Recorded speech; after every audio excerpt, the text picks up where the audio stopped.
evening. Welcome to our regular city council meeting. Today's Tuesday, November 28th, 6 p.m. We're in the Public Works building. Can we call, we're going to stand and have our invitation and pledge allegiance.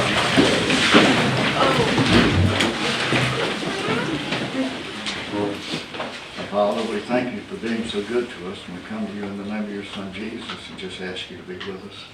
Grace us with your presence. Lord, we ask you to speak to us, Lord. We only speak the things that are pleasing to you. We conduct business, Lord, in a manner that will glorify you, and we ask you to keep staying with this city and keep blessing. And we thank you for all you've done and all your blessings in Christ's name. Amen. Amen.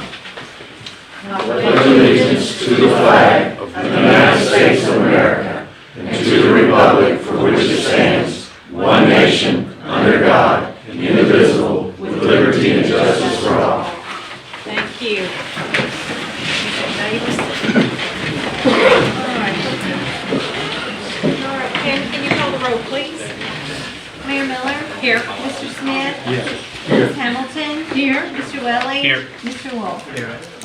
Okay, mayor's comments. I just want to update us on the JLAC audit. We are on the agenda for December the 11th. I think the meeting is 3:30 p.m. Eastern time. And I will be posting something and have Chris post it so that if anybody would like to attend that, there are always public meetings just like this. They have a council and they'll be talking about Mexico Beach in the audit. And that's really all I have.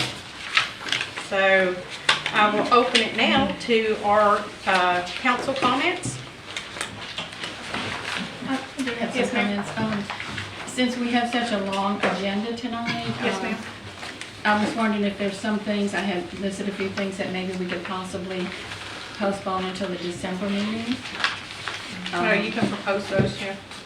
Okay, well, I see the charter committee's here, so that would be one that I had put down as a delay, but I guess we need to do that one. I had number 9, then as a possible delay. That's regarding the playground equipment at Parker Park. I was hoping we could delay that until the January or December by the meeting. So that would be number 9. Number 10 is the review of the resolution 2017-07. I was wondering if that could also be delayed until the December meeting. And also, number 11, the consideration to select an engineering firm. We've had 7 different agencies that have applied. They have sent us these really nice booklets in response to their qualifications. I didn't know how many city council members actually had a chance to read those. All 7 of them sent us some very nice booklets. It takes a lot of time to research this, and I don't know that we've had time to really do that. So I thought maybe, so the citizens could also have access to these booklets, and we could delay that to the December meeting.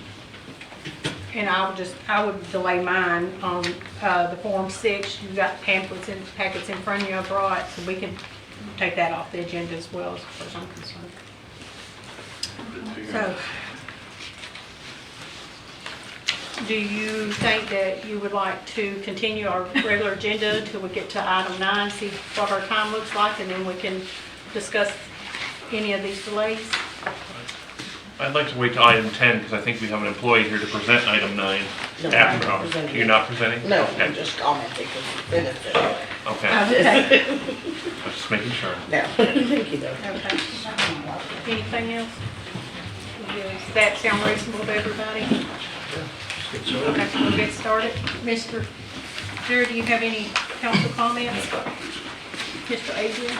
Only one I have is kudos to whoever made this agenda. It is done actually the way our resolution says. All right. Yeah, it might take some consideration to realize that there's a lot on the agenda, and if there's a lot on the agenda, we need to get to discussing it. So on the citizens' comments, if people from outside the city would maybe email the council people instead of getting up here and speaking, that'd be great. and then allow just our citizens and our property owners to speak during comments would be great. Eliminate some time. Anything else? That it? Okay, so we'll move to the citizens' comments. Please be sure to step up to the podium. I need you to state your name and your full address, and you're limited to 3 minutes. And if you just raise your hand, let me point you out as we go. Yes, ma'am. Lisa Logan, Maryland Boulevard. I know we're supposed to talk about what's on the agenda, but we have a water cutoff tonight at 10. What part of the city does that affect? He's got that under control. So all of the city is to be affected.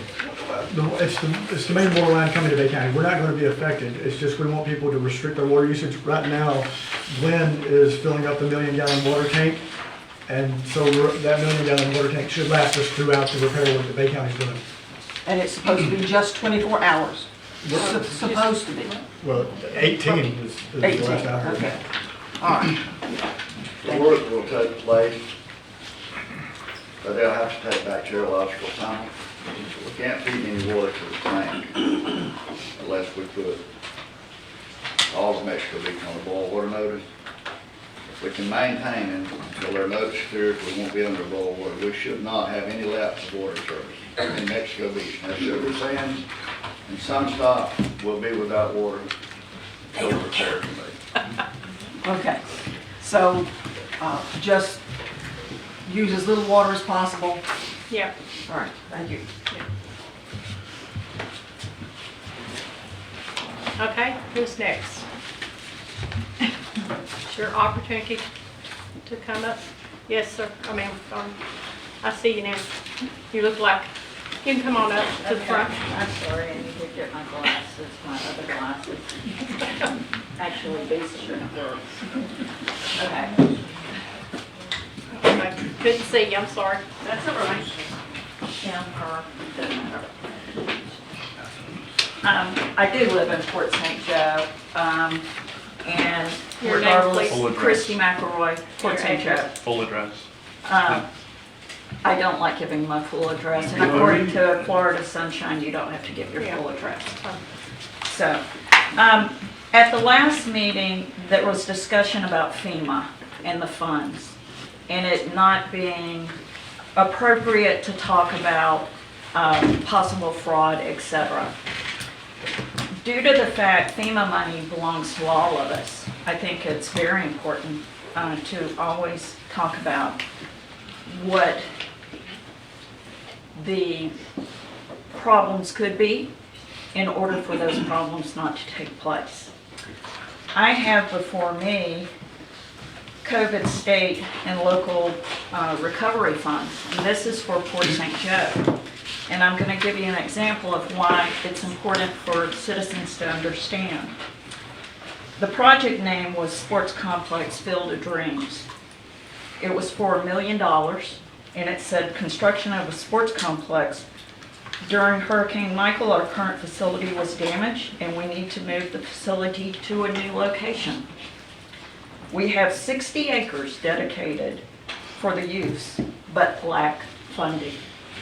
So that was approved. That was one of the projects. However, on 9/26, our board, county city commissioners came back and said they made a vote to, instead of putting those funds towards that 60 acres for a sports complex, they said they wanted to allocate it, the COVID funds, to the 10th Street ball fields. That's misappropriation of funds. And so, again, had our citizens not followed up on that, and we're still following up on it. I guess that would be fine if a sports complex belonged in a residential neighborhood that is a drainage basin. And I have the maps for that. I guess it would be fine if you didn't have the 60 acres. I guess it would be fine if that residential neighborhood also didn't have a wetland and about 60 bald cypress trees, as well as palms and longleaf pines, and a tidally driven canal system that they will need to pipe in order to pick up real estate. So I'm going to leave all this information with your, but again, you have the same attorney we have. Isn't that interesting?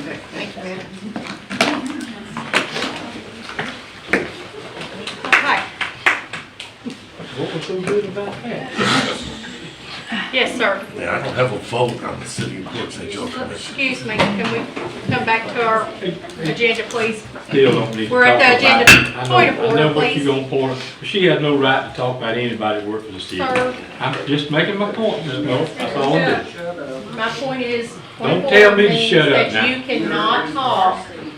Okay, we got to go back to our agenda, please. But that was nowhere near on the agenda. Nothing like Mr. Rich just said. That was nothing to do with on our agenda. I'm sorry. Thank you, Richard, for bringing that up. I'm sorry, sir. Claire Dorsch, 101 South 33rd Street. A lot of us are obviously active on social media and Facebook, and I just wanted to get a response from you on What's your name, sir? I'm sorry. Carter Dorsch. Carter, I'm sorry. Go ahead, I'm sorry. What was posted yesterday. I mean, obviously, that shows that it was an email going to you showing what you have access to, and it looks like you have access to everything. So you're claiming that you don't have access to it. What do you have to say about that? There's no denying an email.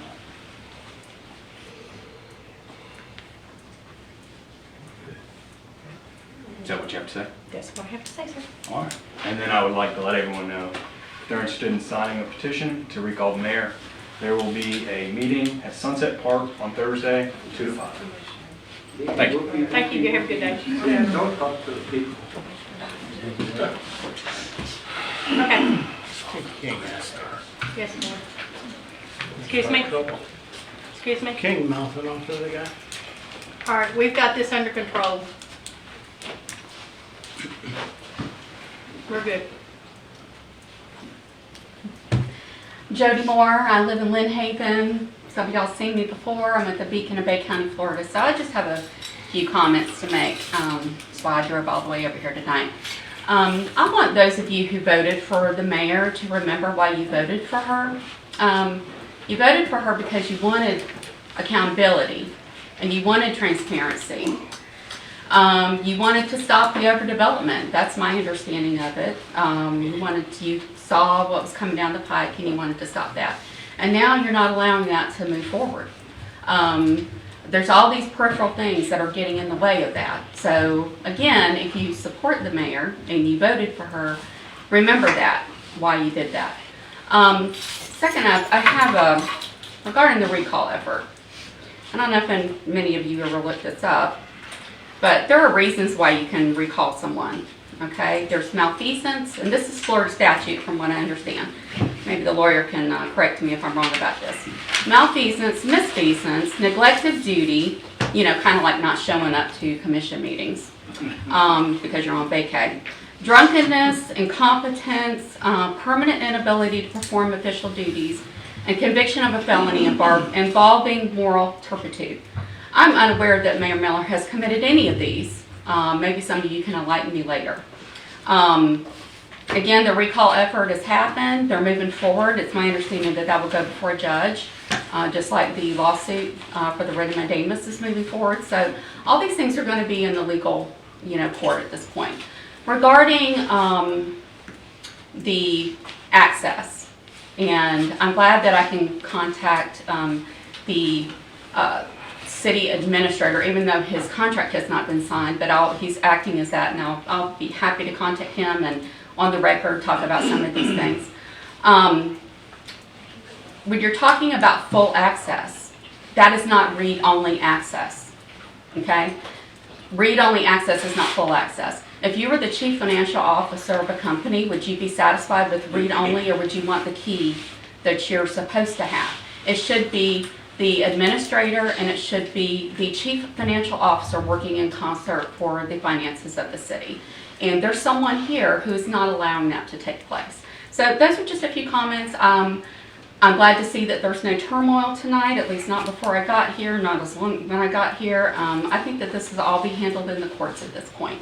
So, thank you for your time. Excuse me, Thank you. I have a question for you. Not a question, but. Yes, sir. If you were gonna, somebody was suing you and they asked for your bank account, numbers, everything else, would you give The it only, to them? well, if you want me to respond to that, No, she's, would you Well, give we it to just them? have That's to- all I'm asking. she's suing because she, according to your charter of your city, she is Correct. the Would you chief give that financial person officer. May I access to call your bank back to account? the citizens' comments, back Would to you- the agenda, would- please? Can I respond to that? That's up The- to the vote of the council. Do y'all want to extend her time? Okay, like I said, I'll be happy to Extend your respond time? to that. Okay. The lawsuit wouldn't be happening if you were following the law and following the charter in the first I'm not place. talking about those. So I'm talking about what happened before. Maybe now you're saying you're not gonna give that to her. That seems like that's a pretty convenient thing She to has the happen. same access that was asked and voted for.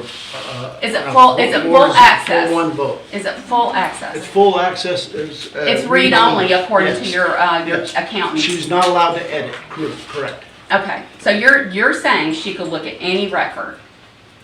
She has. Sure She has. can There's look at documentation that she has. The point is, looking at something that she's allowed to have by the city administrator whose contract has not even been signed. She But he was is, voted in 3-1. Excuse me. her contract, his contract has not been signed, and that's another question as to how it all happened. I'm sorry, you're going to have to Okay. leave the podium. Thank you, Mayor. Thank you. Yes, sir.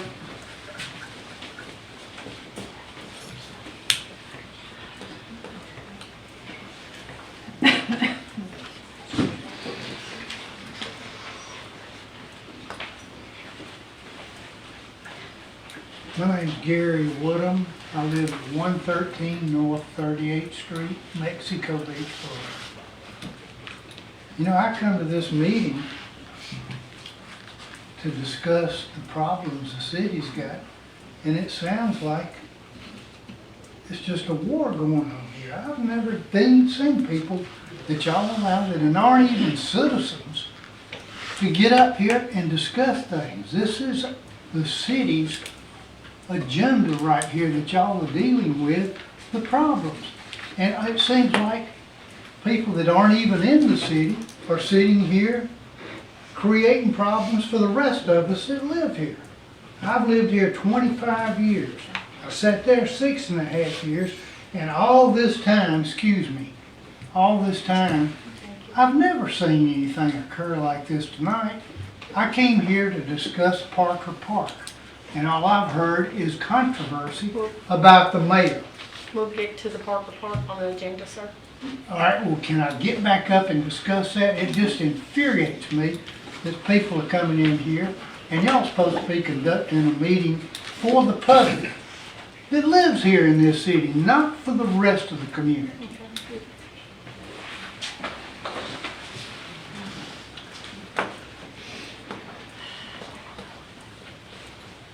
Anyone else have public, or, excuse me, citizens' comments? Yes.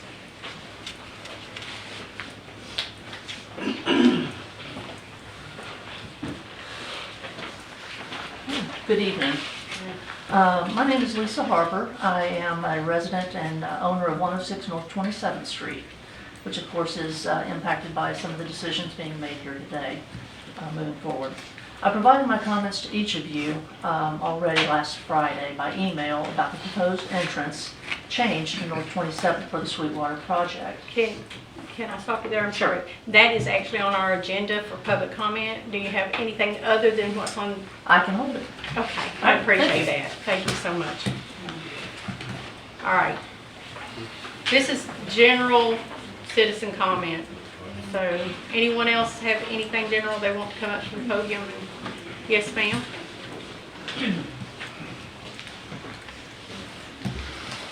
Mary Kenny, Port St. Joe. And I really sat on my hands not to get up and say anything, but I'm not very good at that. I'd like to address Mr. Wolf. You can't shut out certain people from a public meeting. Nor did I. although you have suggested I made a that request. that would happen. Now, that Made a request, infringes that's on correct. First Amendment free speech rights, and I don't think you want to go there. I defended the right for speech for 9 years in the United States Marine Corps, and I'll defend it And you until I of all people die. should know. And then I just wanted to say also too, having been through lawsuits in the past, if a court system asked the mayor or anyone else for their financial background, they would have to turn it over. So by you saying, oh, would she open up her bank account? She'd have to. So I don't know what your point was that you were trying to make for that, but I have Want me lived to in explain that to you? Mexico Beach. I have worked just in wanna talk. Mexico Beach. I frequent the shops and the businesses. So I'm just as concerned about what's going on as anybody who owns property. And to make a discrimination between that and people that own land is just not a good thing to do. Thank you. Thank you.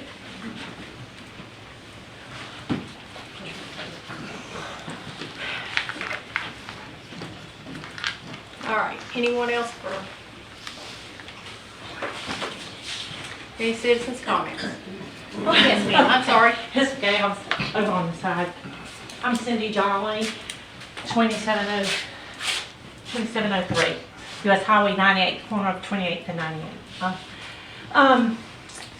My past experience has been I was director over Sonotus Financial Corp. in Columbus, Georgia, and I was responsible for $15 million every 2 weeks. And we, at the time, we were a financial services company with about 27 different banks. They had their own boards and CEOs and so forth. And when you're trying to protect information, if you have a reason, a need to have the information, you should have access to it.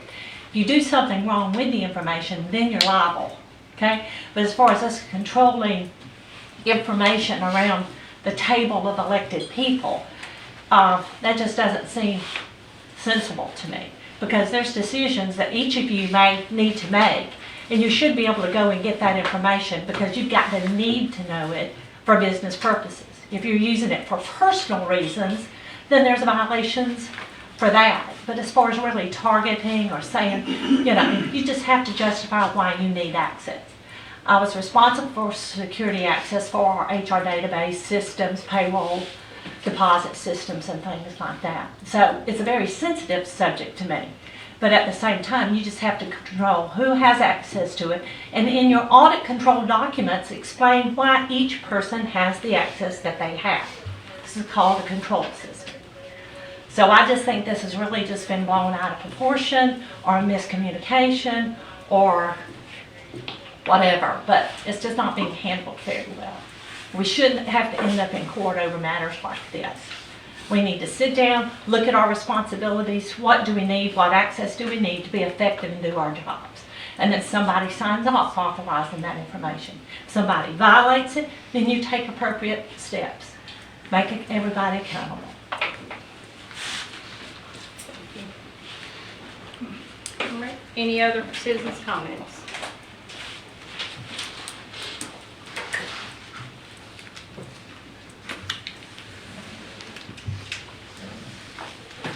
Okay. I'm going to close citizens' comments, and we're going to go to the next item on our agenda. Is our consent agenda. We have the minutes for October 24th, October 25th, November 2nd, for special meeting and our workshop, as well as November 20th.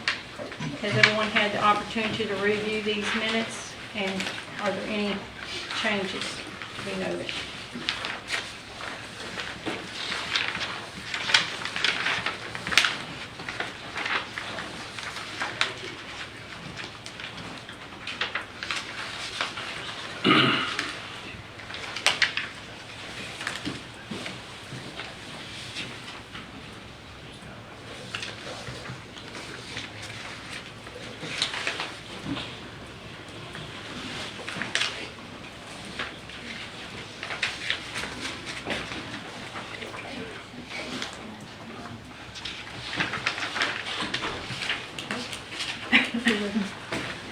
have anybody who, all in favor of accepting the 24th, 25th of October, November 2nd, two meeting agendas, or meeting minutes as well as November 20th meeting minutes? Do we have- Make a motion to approve the consent agenda. Okay. Second. All in favor, say aye. Yay. Any nays? All right, no nays. That works for me. Okay. Next, it's scheduled appearance by Kimberly Shaw. She's not going to be here, so we're going to move on to our regular agenda. The first item on our regular agenda is ordinance 820, golf cart registration, our second reading. Do I have a motion to read ordinance 820 by title only? I make a motion to read ordinance 820, golf cart registration by title only. I'll second it. Okay, Tammy call the roll. Okay. Mayor Miller, Yes. Mr. Smith, Yes. Ms. Hamilton, Yes. Mr. Wolf, Yes. Mr. Welling. Yes. Okay. Ordinance 820, an ordinance of the City of Mexico Beach, Florida, amending ordinance number 689 regarding hours of golf cart operation, number of golf cart passengers, and adding golf cart registration, providing for fines for failure to register and for operation of golf cart after registration is revoked, providing for codification, repeal of ordinances in conflict herewith, severability, and an effective date. Okay. Thank you. Open to the public for discussion. Yeah. Still have to state your name and address, please. Alex Hogan, where I live? Seven. Yeah, I live on 7th Street. I get nervous in front of people. But anyway, on this ordinance, it's well written, I think it's really well needed. The only suggestion I have is the hours of operation from sunset, or sunrise to sunset. I think it should be a little clearer to say 30 minutes after sunset or 15 minutes after sunset. A lot of people go up and watch the sunset and then they go home. So we give them that 15 to 30 minutes to get home after the sunset. Okay. We had a little discussion about that Yeah, we did. during that time. Yeah, I think yeah, right. the officers had said that that's kind of the leeway they would. Yeah, but wouldn't it be better to put into writing though than to just say they understand? But somebody coming in over a vacation, they don't understand. They weren't here for this. So that's on my only comment. This will be on our handout, I guess, so maybe Yeah, see, it's in here, it's very we well. want to, whatever we're building, whatever handout we're building to give them as far as our ordinances to put in their rental places or whatever that might be. But it's a good ordinance. Very good. Thank you.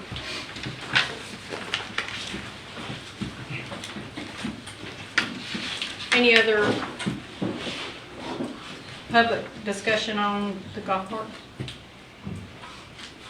Okay. I'll close it then. Discussion at the table.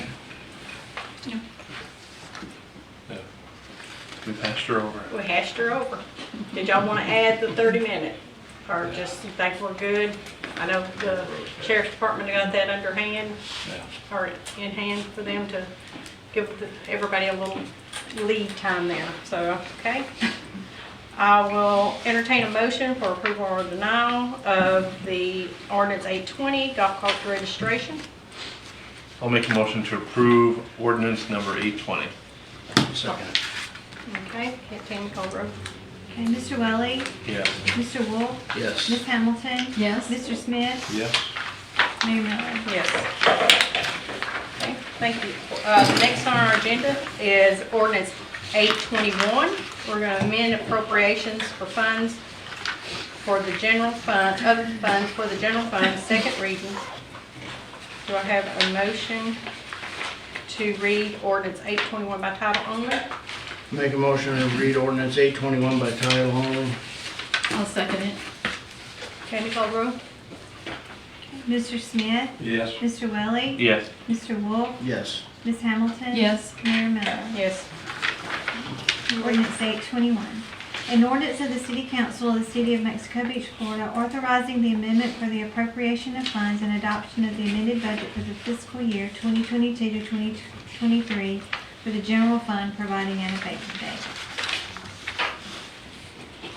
Any public comment? Public discussion? Yes, ma'am.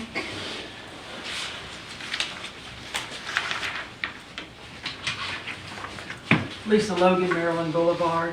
Can you please explain how we reached nearly $750,000 over what we had budgeted? What caused the difference? Because last year, at the end of June or July, we also had to make a massive amendment of over $500,000. So how did we reach almost $750,000 over our budget this time? Combined. That's what she's saying, right? No, this is just individual. general fund. This is just general fund, yeah, not the other ones. A couple of reasons. First of all, whenever we work on the budget for the next fiscal year, that's just a rough estimate. We take historic trends and then try to work that forward. So it's a rough estimate, that we're dealing with there.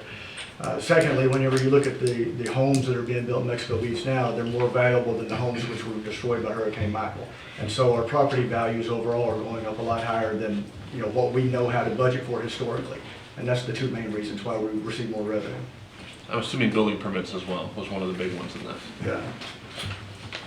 So building permits plays a large part in the amended budget, is what you're saying? I think Mexico Beach only got $120,000 from permits.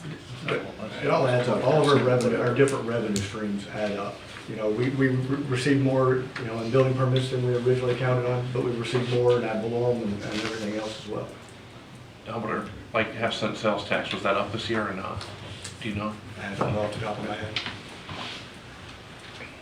Thank you.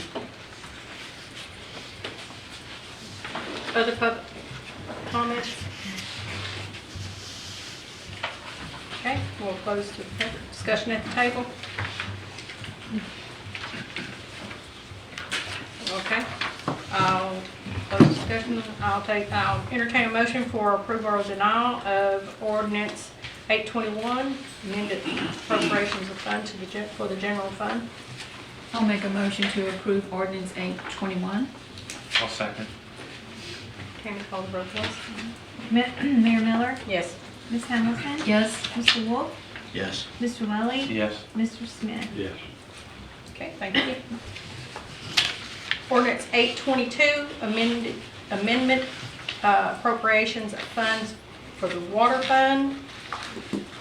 Do I have a motion to read read ordinance 822 by title only? I'll make a motion to read ordinance 822 by title only. I'll second it. Okay, Tammy, call the roll. Ms. Hamilton, Yes. Mr. Wolf, Yes. Mr. Smith, Yes. Mr. Welly, Yes. Mayor Miller. Yes. Ordinance 822, an ordinance of the City Council of the City of Mexico Beach, Florida, authorizing the amendment for the appropriation of funds and adoption of the amended budget for the fiscal year 2022 to 2023 for the water fund, providing an effective date. Open to the public discussion on the water fund. Okay, we'll close the public discussion. Any discussion at the table? I have none. Me either. All right. I'll entertain a motion for approval or denial of ordinance 822, amendment of appropriations of funds, water funds. I'll make a motion that we approve ordinance 822. Do I have a second? Second. Call the roll, please. Mayor Miller, Yes. Mr. Welly, Yes. Mr. Smith, Yes. Mr. Wolf, Yes. Ms. Hamilton. Yes.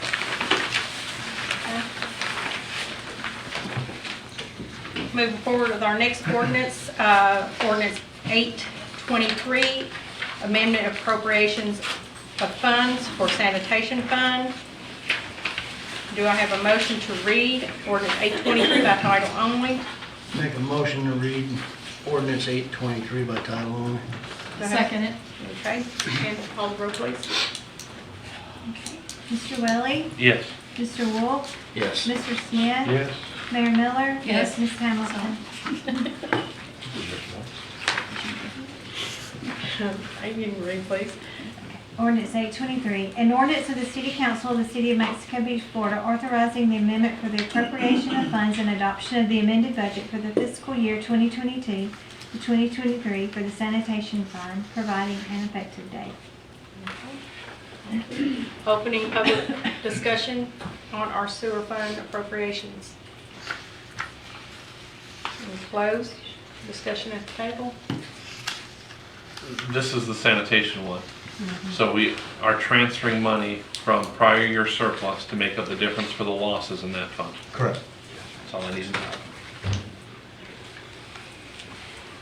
Okay, can I entertain a motion for approval or denial of ordinance 823, amendment appropriations of funds for the sanitation fund? I'll make a motion to approve ordinance 823. Second. Okay, call the roll, please. Ms. Hamilton? Yes. Mayor Miller? Yes. Mr. Smith? Yes. Mr. Wolf? Yes. Mr. Welly? Yes. Thank you. Moving on to ordinance 824, amendment appropriations of funds for our sewer fund. Did I say sewer a while ago? I'm sorry, I apologize, it's sanitation.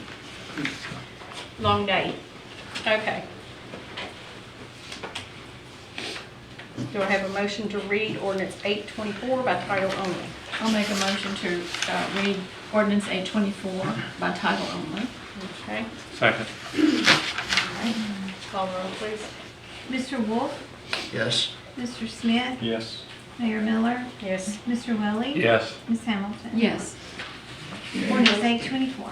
An ordinance of the City Council of the City of Mexico Beach, Florida, authorizing the amendment for the appropriation of funds and adoption of the amended budget for the fiscal year 2022 to 2023 for the sewer fund, providing an effective date.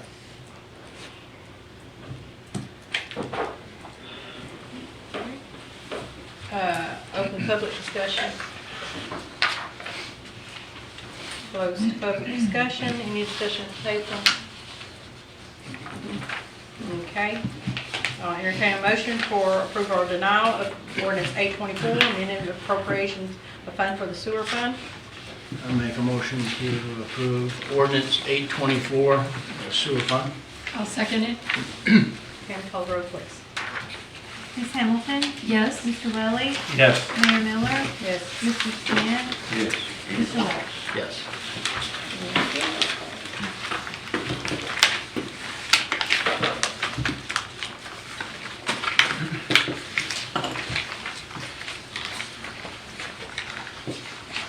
All right. Move down to the next item on our agenda is approval of HGAC by interlocal agreement for purchasing. Mr. Hubbard.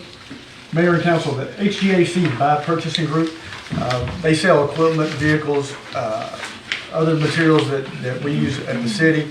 They receive special contract pricing for those, just like a state contract. They pull their resources and their buying power in order to get lower prices, for the people who purchase from them. We need to join that purchasing group so that we can purchase some equipment. The copy of the contract is included in your packet. Their contract requires that the governing body approve the contract, which is why we brought it here tonight. There's no cost for us to join this. Only the vendors who sell pay the cost to advertise their items on there for others to purchase. This was part of what Ms. Schoaf was going to be here for tonight, and Mr. Willie is going to speak on behalf of her and the CDC for that. You want to wait till public, I'll do it first? Want me to talk first? Yeah, talk first, Okay. that way you'll have a little idea of what's going on. So the HGAC by interlocal contract has actually been requested by the Mexico Beach Community Development Council. I am the council representative on that board. The Mexico Beach CDC unanimously voted to purchase the city a new beach rake. So in order to do that in the amount we have budgeted and to keep ourselves within our budget, we need to order it through this contract. So that is why this is being presented, is so we can buy through the co-op to save the CDC some money, because we are right at a number that we don't want to exceed. So if we do this order through here, it'll be at no cost to the city, donated by the CDC to the city to rake our beaches. Very good.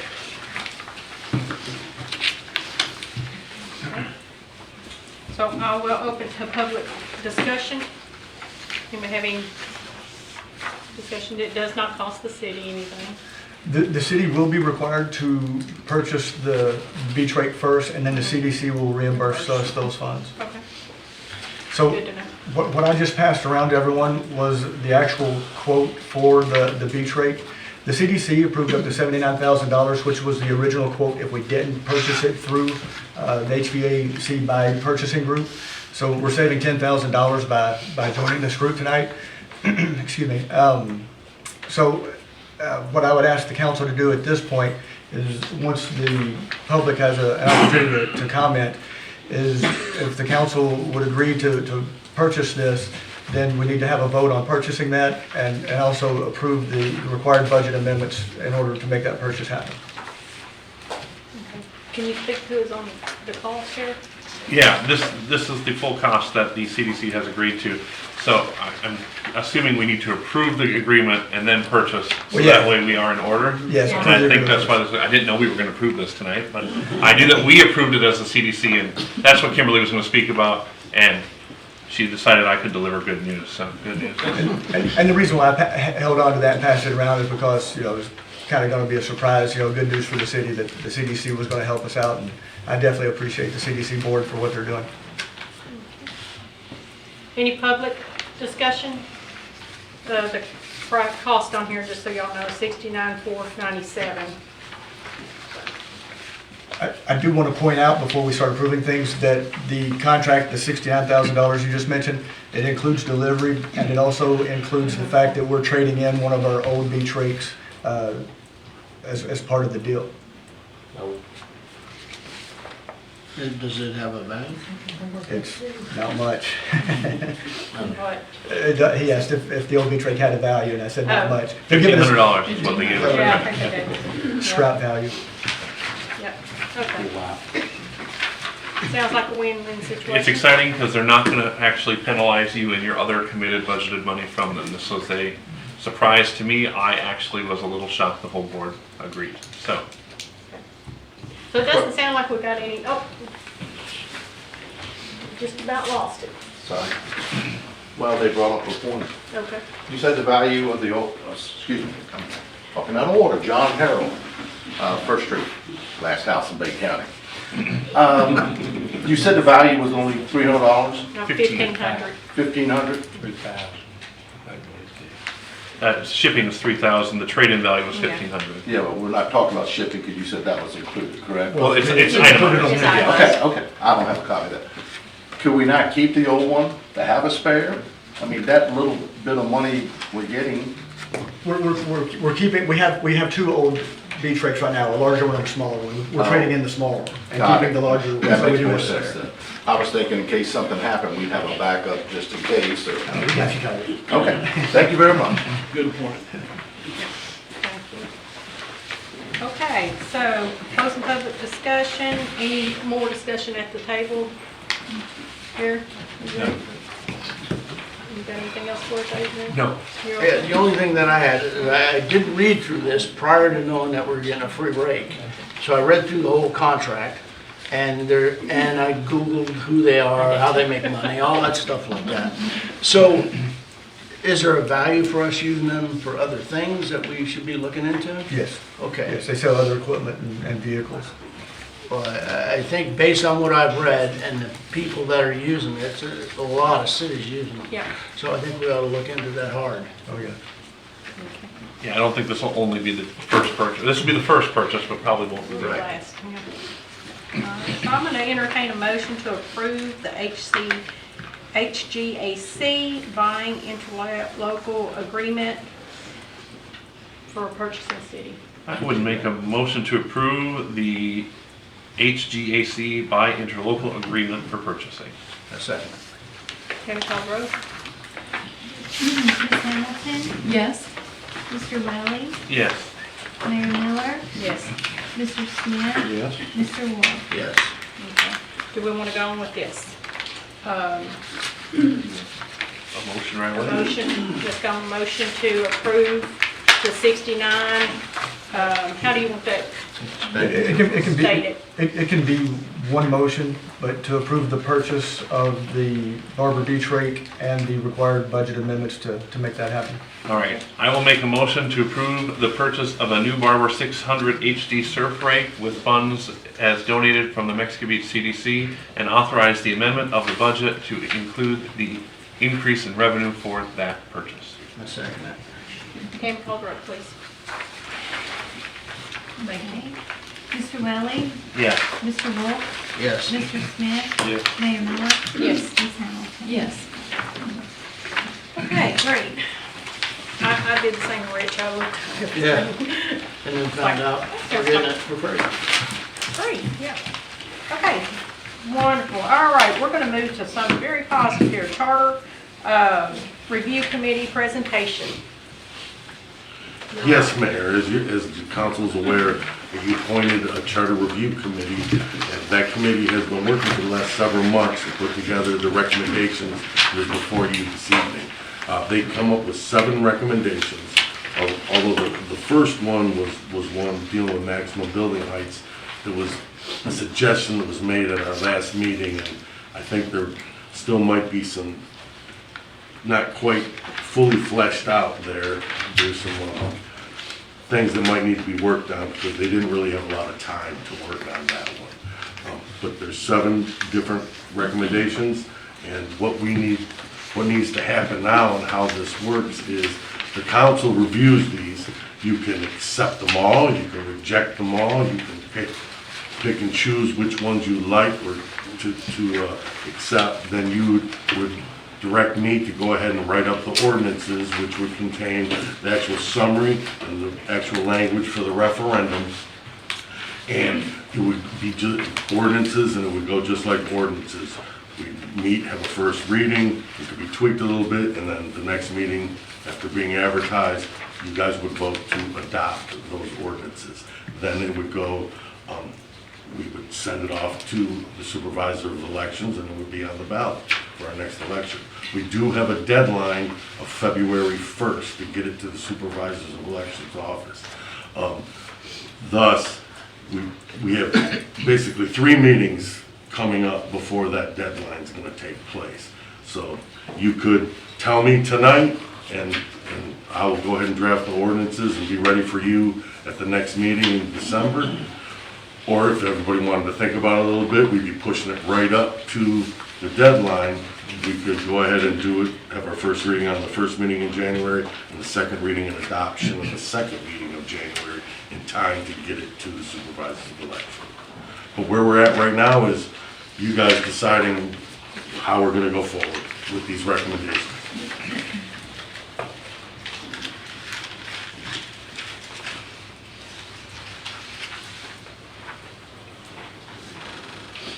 Do you want to talk about any of it? You're the chair, y'all did a great job. Do you have questions for us? Do you want us to go over each of the 7 items? We're here for you guys.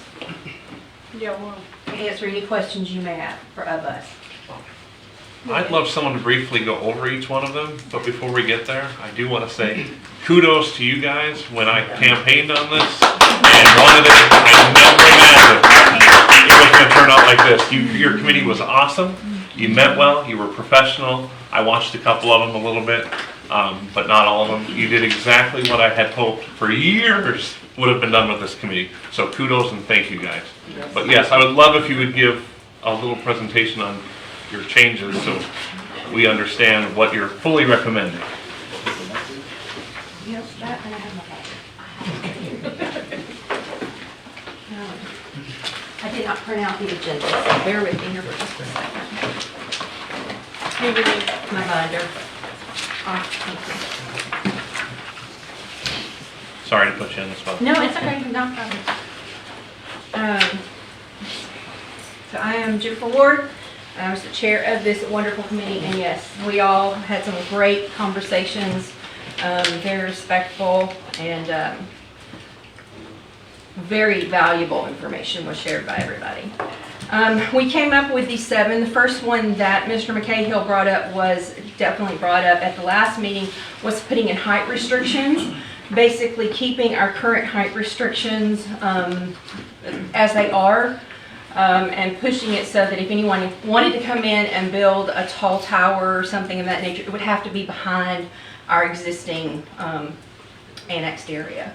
So nothing on the beach, nothing in the existing area is my understanding. How it is written, right as it's written on this thing, is anything, any land that is currently in Mexico Beach, not anything that's annexed in the future, has to go by the height limits as they're in the LDC as when this is adopted. The council would not be allowed to go back and with a vote and agree to allow someone to build something that's higher than what's in the LDC right now. And putting it in the charter, basically the reason why this was brought up and been put in the charter, as you all know, our charter is what we go by. And so once it's in here, there cannot be changes in ordinances to supersede it. So that's why it was asked to go in our charter. So that was the reason it was added. The second was changing our form of government. It's not really a change, but actually what we came across in our committee was that we're really memorializing the way our city has already been operating. It has been operating as a council city administrator form of government. And so we're basically putting it in writing so that it can continue to operate and hopefully operate a little bit smoothly, more smoothly than it has in the past.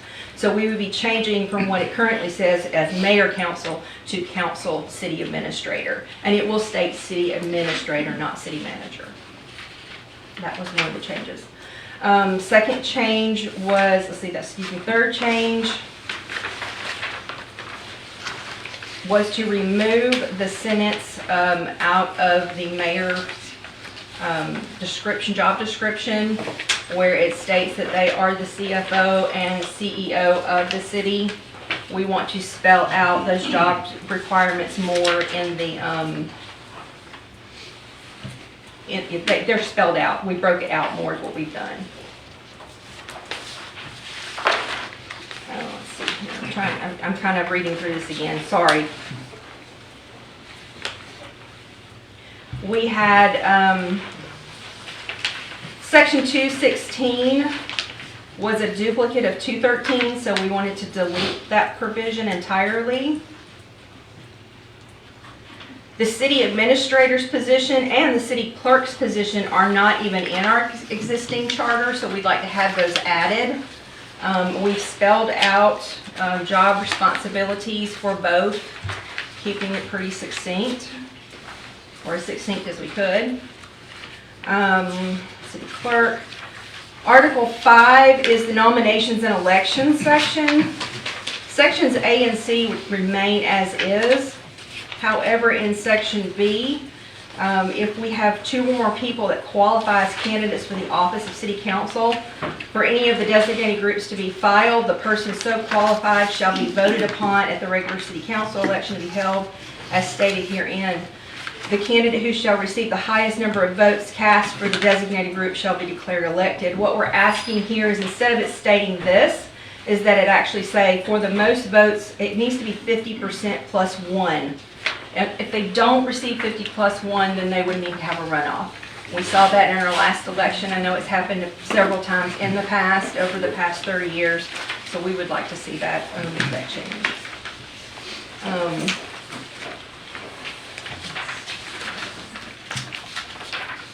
And then, I'm missing one. That's it. Is that all of them? Okay. So those were the 7 that we came up with as we approved the current charter. Do you have any questions for any of the committee members that are here? Yeah, under the qualifications for city administrator, there was no reference to addressing education. In our previous job description, we we're of course recognizing experience, but we were also requesting a 4-year college degree, possibly with business administration, public administration, or related fields.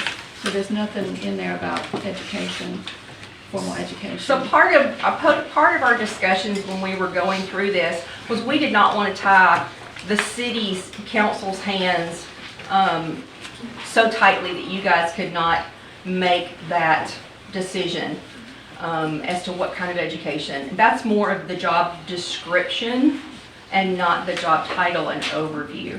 I think the first sentence, Clint, what didn't we put up? The first sentence had something to say about expertise. You've got yours in front of you. The city administrator shall be selected by the city council on the basis of experience, expertise, and management ability as it pertains to municipal government. We left it vague enough so that you guys could go in and put whatever requirements stricter from that you would like to see them hold, because we felt like, there's some things that we need to make sure that can be flexible if need be.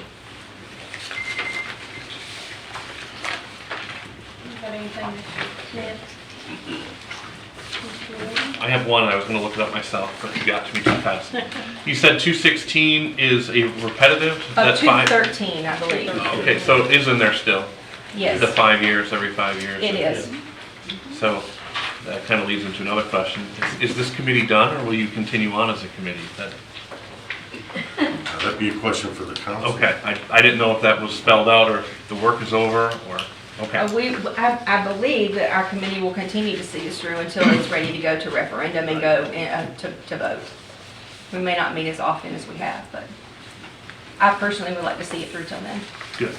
One other thing too, I know some of the citizens requested something in regards to limited terms. Was that addressed during your meetings at all? It was. One of the other things that we talked about at length was narrowing it down to our top really big issues that we felt were most important. Although that is an important item, we just didn't want to have too much to overwhelm everybody. Plus, when you start adding things to the referendum, you've got short wording, and it can get lost in lost in the whole thing. And so we really narrowed it down to our top big issues. That could have been a big issue.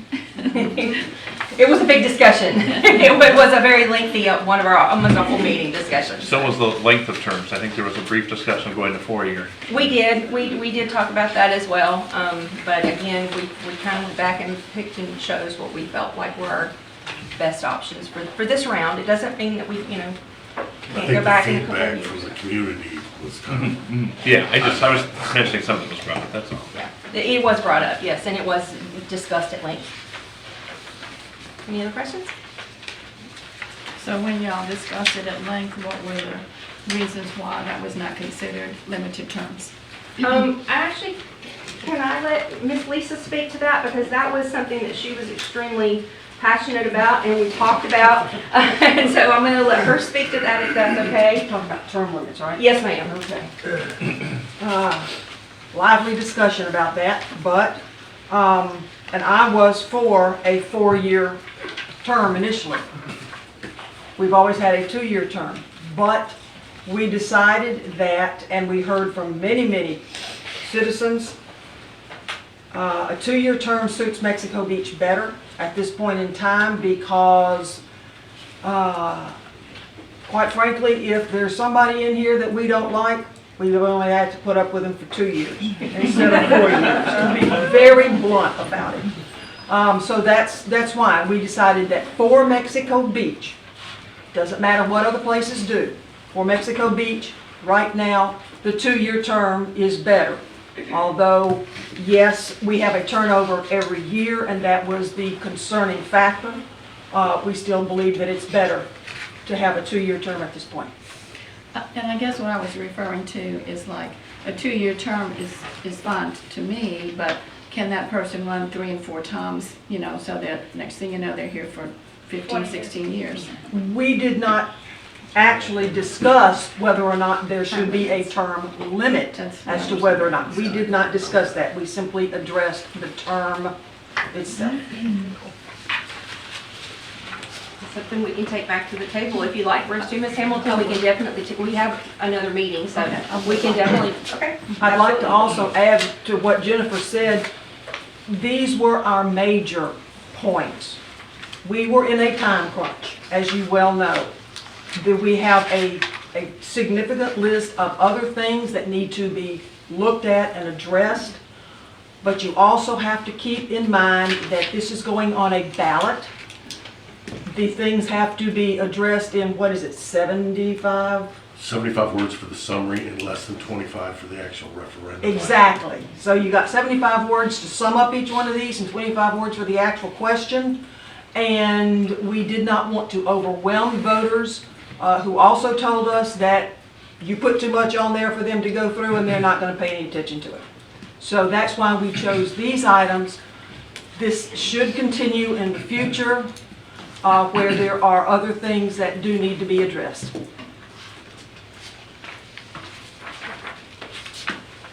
Having something else? Well, the only thing I was gonna say about the 7, I'm glad you kept it 7, because I was concerned watching the one meeting that we were gonna have some ballot fatigue going on, where people were gonna check Yes. out and stop. And filling it out. that's, So- that's our purpose for narrowing Yes. it down to these 7. Yes. It could be, like you mentioned earlier, that if the committee is to continue on it, even in the future, that you continue to make options available for the next ballot. Rich, you got anything? Not question, but I have a lot. Okay, so we're at the table, yeah, good deal. I had a couple things on it that, I agree with the table. I think what I'm hearing is even 7 may be too much. You know, maybe we pick 3 or 4 to start with, or something along that lines. The city administrator section, I'll go ahead and start at the top from my side, okay? The maximum building heights, I think that could be looked at. I think we could drop that. I don't think that's something we should have on the referendum of this time around. And we can do some work to that.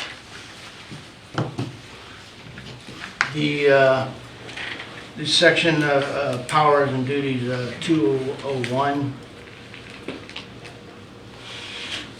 I'm okay with that. The mayor section, 207, I'm okay with that.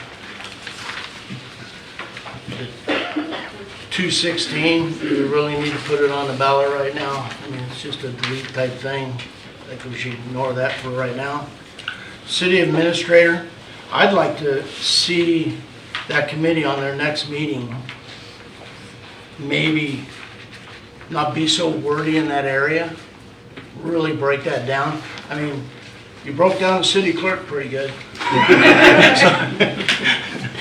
And I agree with the city clerk. I mean, I don't think you have to go that far, but I don't believe that we need to be that detailed, because we have a job description that we could add other things to.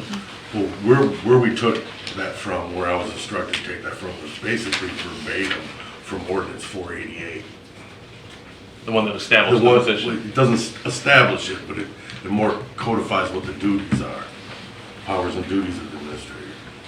Yeah, the last thing I want to do is challenge you guys to rewrite it, but if we could make it a little less paragraphs and sentences, I think we'd be a lot better served.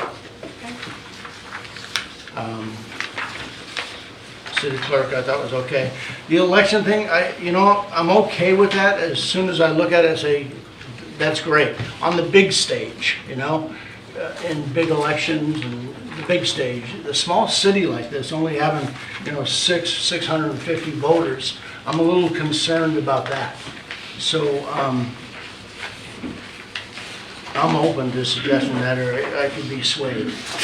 I mean, I'm okay, to run another election, but that's a lot to do, An expensive process too. Yeah. For the city, it's very expensive to have. If we had a 90% show voting, I could almost understand it, but we're probably more at 60% or something in that area. Mr. Wolf, Yes, ma'am. we Sir. have a member of our committee that would like to Yes, speak sir. to that. Can I speak? Yes, sir.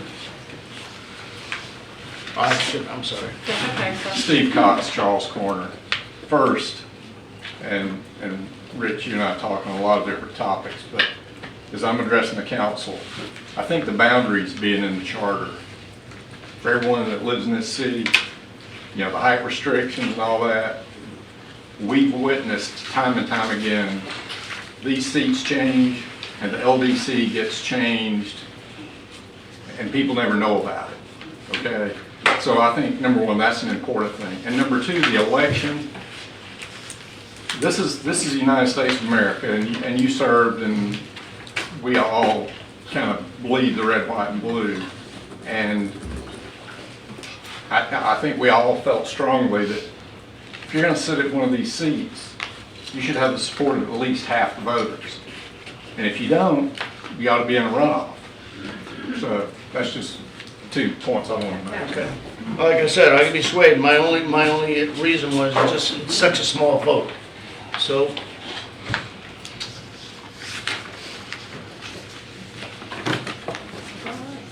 Well, I want to put on record that Mark Ryan, who was recommended by the League of Cities, and Jennifer was contacted, he wrote a nice letter commending y'all on your work.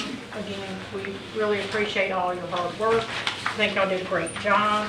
And so,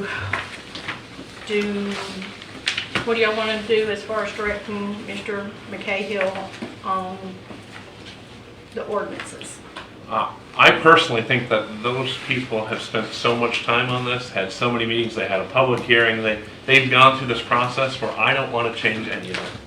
I think we should proceed and take the recommendation from this committee that we created to do this. That's just my opinion.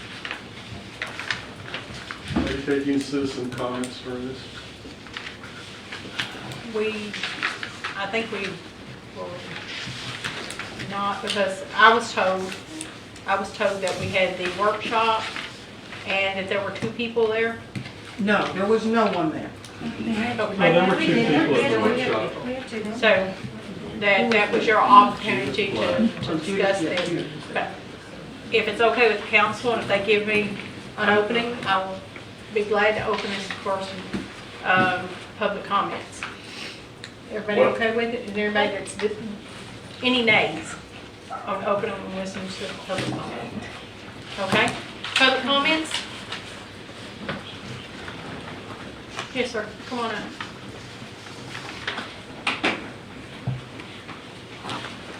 Tim Letterman, St. Francis Street. I know this may seem minor, but because we're talking about the charter, the term city administrator versus city manager. I know they talked about it in a lot of ways in different types of government. But the only point I want to make is, I think if you look at the definition of a manager versus administrator, you will see that we currently are following a manager system. The city administrator oversees the departments, and that's one of the most significant differences between a manager and an administrator, I believe. And I would recommend that you consider changing that to city manager versus administrator. Thank you.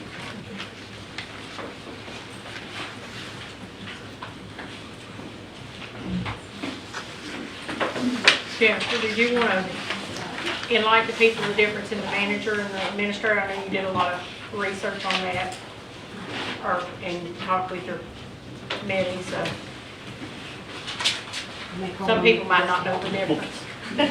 I may actually have Mel come up and help me with this a little bit. We did have lots of conversations in regards to the wording of manager and administrator. Excuse me. I've been drinking, I promise. Coffee. But because of how we've had the city administrator position in that's what the way we have been operating, we felt like the first best step was to get it into the city administrator position into our charter first. And should in the future the manager or the responsibilities and duties that become what is required, then we could make that change. But we felt like the first best step was to go with the administrator versus the manager. One of the things that came up repeatedly, not only in the meetings, but also we heard from citizens, was they did not want to feel like someone who was not elected had complete or felt as though they had complete say in how the city was being operated or run. And so by keeping it with the administrator and the council, we had a good balance of the administrator who is hired and our council members and mayor that are elected taking the responsibility for running our city. So that was the main purpose for that. While we know that the wording is different and there are some minor differences in those jobs, according to our expert that we had here, Mr. Ryan, he was also very beneficial in helping us with that determination. He also stated that the word manager and administrator are also interchanged among many cities as well. So, did I say? Did I You miss did fine. it? The only thing I would add is that in the world outside of municipal government, there is a major difference in a manager and administrator. In the world of municipal government, there really is no differentiation. It's all pretty much the same thing, only different name. The world thinks differently than municipal government does. And it's all a matter of what authority you give that manager, administrator. And as long, you can call it either one, as long as you define what those duties are. And that's why that was a little bit long-winded on that definition of the city administrator's duties. We wanted to make sure that was in there. That's the long and short of it right there. If you have any other questions. And I have noted when I was at the League of Cities meeting that they define that sometimes the administrator, the council will have a job to oversee and hold accountable the departments that the city administrator is over. So for instance, like Ms. Hamilton would be over, public works, and Jerry may be over sewer and. We did till like 2014. Yeah. It used to be that way here. Yeah. So, that's really the difference that they insinuated, was that you have accountability for the administrator, for the whole council, and they have a communication system. And I think that's a good idea. Yes, ma'am. You step up to the podium, I'm sorry. Typically, your managers are managing people, your administrators are managing processes. That's your distinct difference between administrators versus a department manager or a department head. That's the difference. Okay. Any other public discussion? Yes, sir. I know my address now. Okay. Alex Hogan, 425 7th Street. My only question is on this, and my concern is, where is the, and you kind of answered it, who has oversight for the operation of our government? That's, to me, it's important. Seems like we get caught short in certain areas in running our city, because it doesn't seem like there's really somebody focused on our day-to-day operations long-term. And so I don't know, in the charter, do we have that where has that oversight running? Exactly. All five. But, okay. It does put the onus on it, but, well, I won't get into personal opinions. I wouldn't either. I've never seen a business run without committee before. Normally there's one person, The daily operation is the city administrator, daily Yeah. operation. But who oversees him in the job council? Council. The council. Okay. And Just have like we right done now. that in the past very well? I would say no. But that's my opinion. Because everybody has their own little jobs. Other effects, I've seen football teams try to run quarterbacks by committee, and they don't do very well.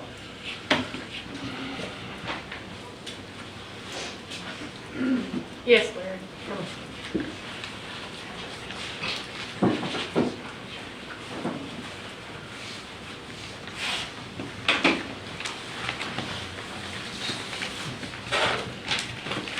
Larry Henderson, 7th Street.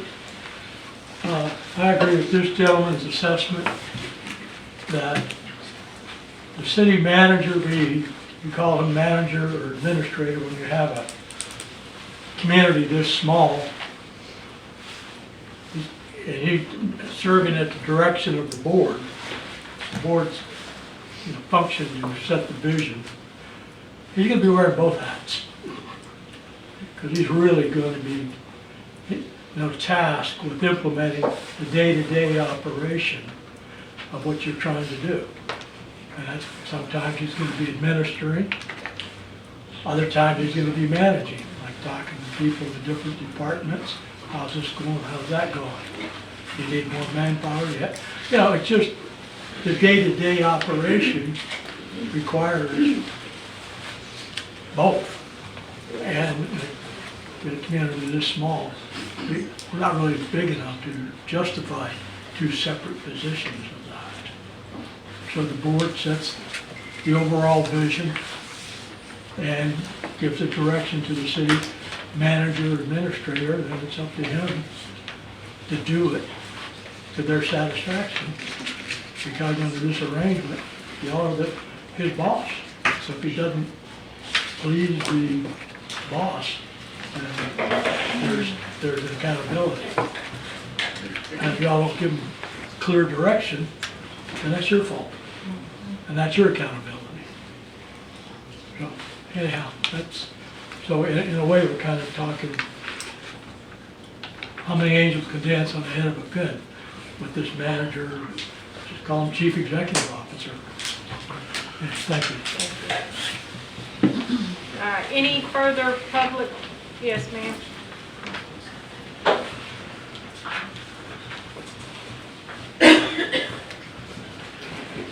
Hi, I'm Pat Fosick, 1344 Stratford. I live in Parker. I don't live in Mexico Beach, and thank you for your time.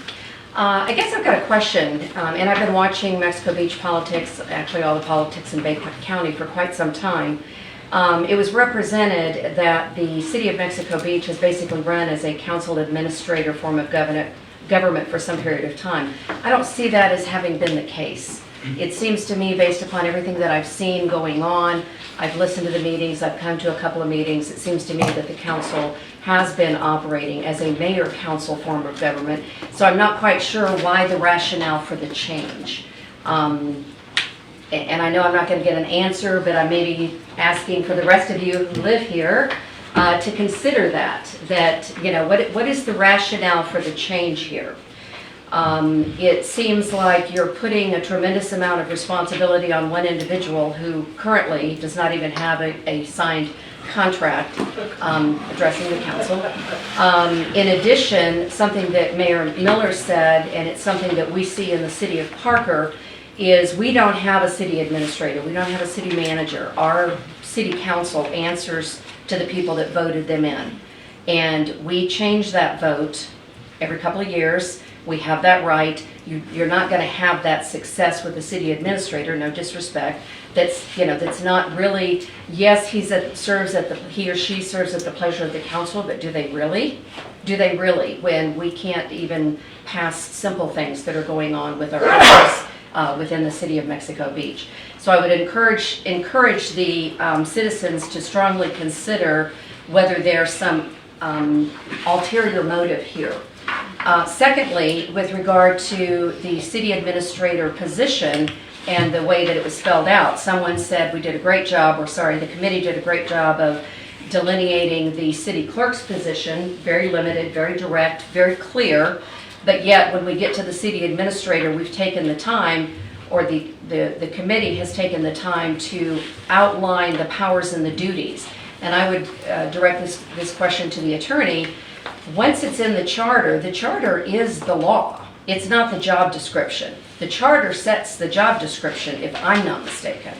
So when this says that some of the duties listed below are subject to change at the discretion of the city council when deemed necessary, I'm not sure that that's going to be true downstream. That may sound good now, but look how hard it is to change your city charter now. the committee's put in a tremendous amount of work. You've talked about what you've done.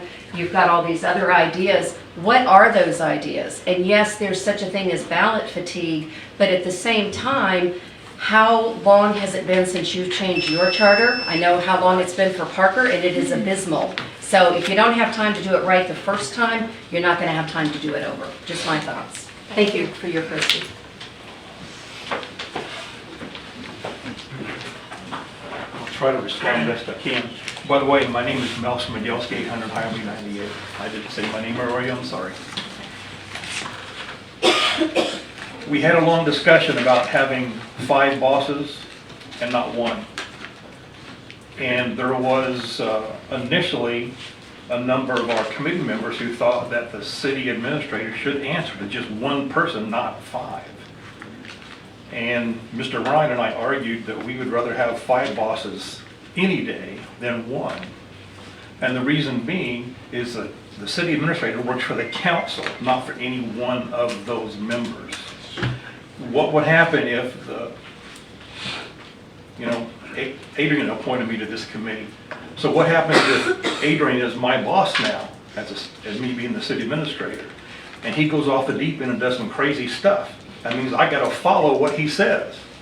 That's not how it works. I work for everybody. So it's the city administrator's job to meet with those commissioners daily, weekly, whatever, so that he or she has some sort of direction from the board. The other item was the form of government.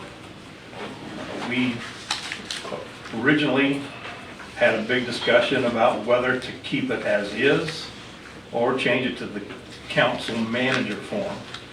And when you look it up in the Florida League, it's the council manager form of government, but we can call it whatever we want, so that's okay.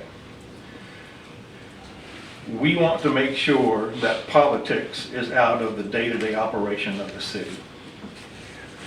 When I was here as administrator for those 4 years, I wasn't very good sometimes of telling a particular commissioner that just because they wanted something done doesn't mean I was going to do it, because I don't work for that one commissioner. So we want to make sure that it's very clear to the city council, to the city administrator, as well as the public, that the city administrator does not work for one person. He or she works for the city council as a whole. That's why it's in there. Anyone else? Yes, ma'am.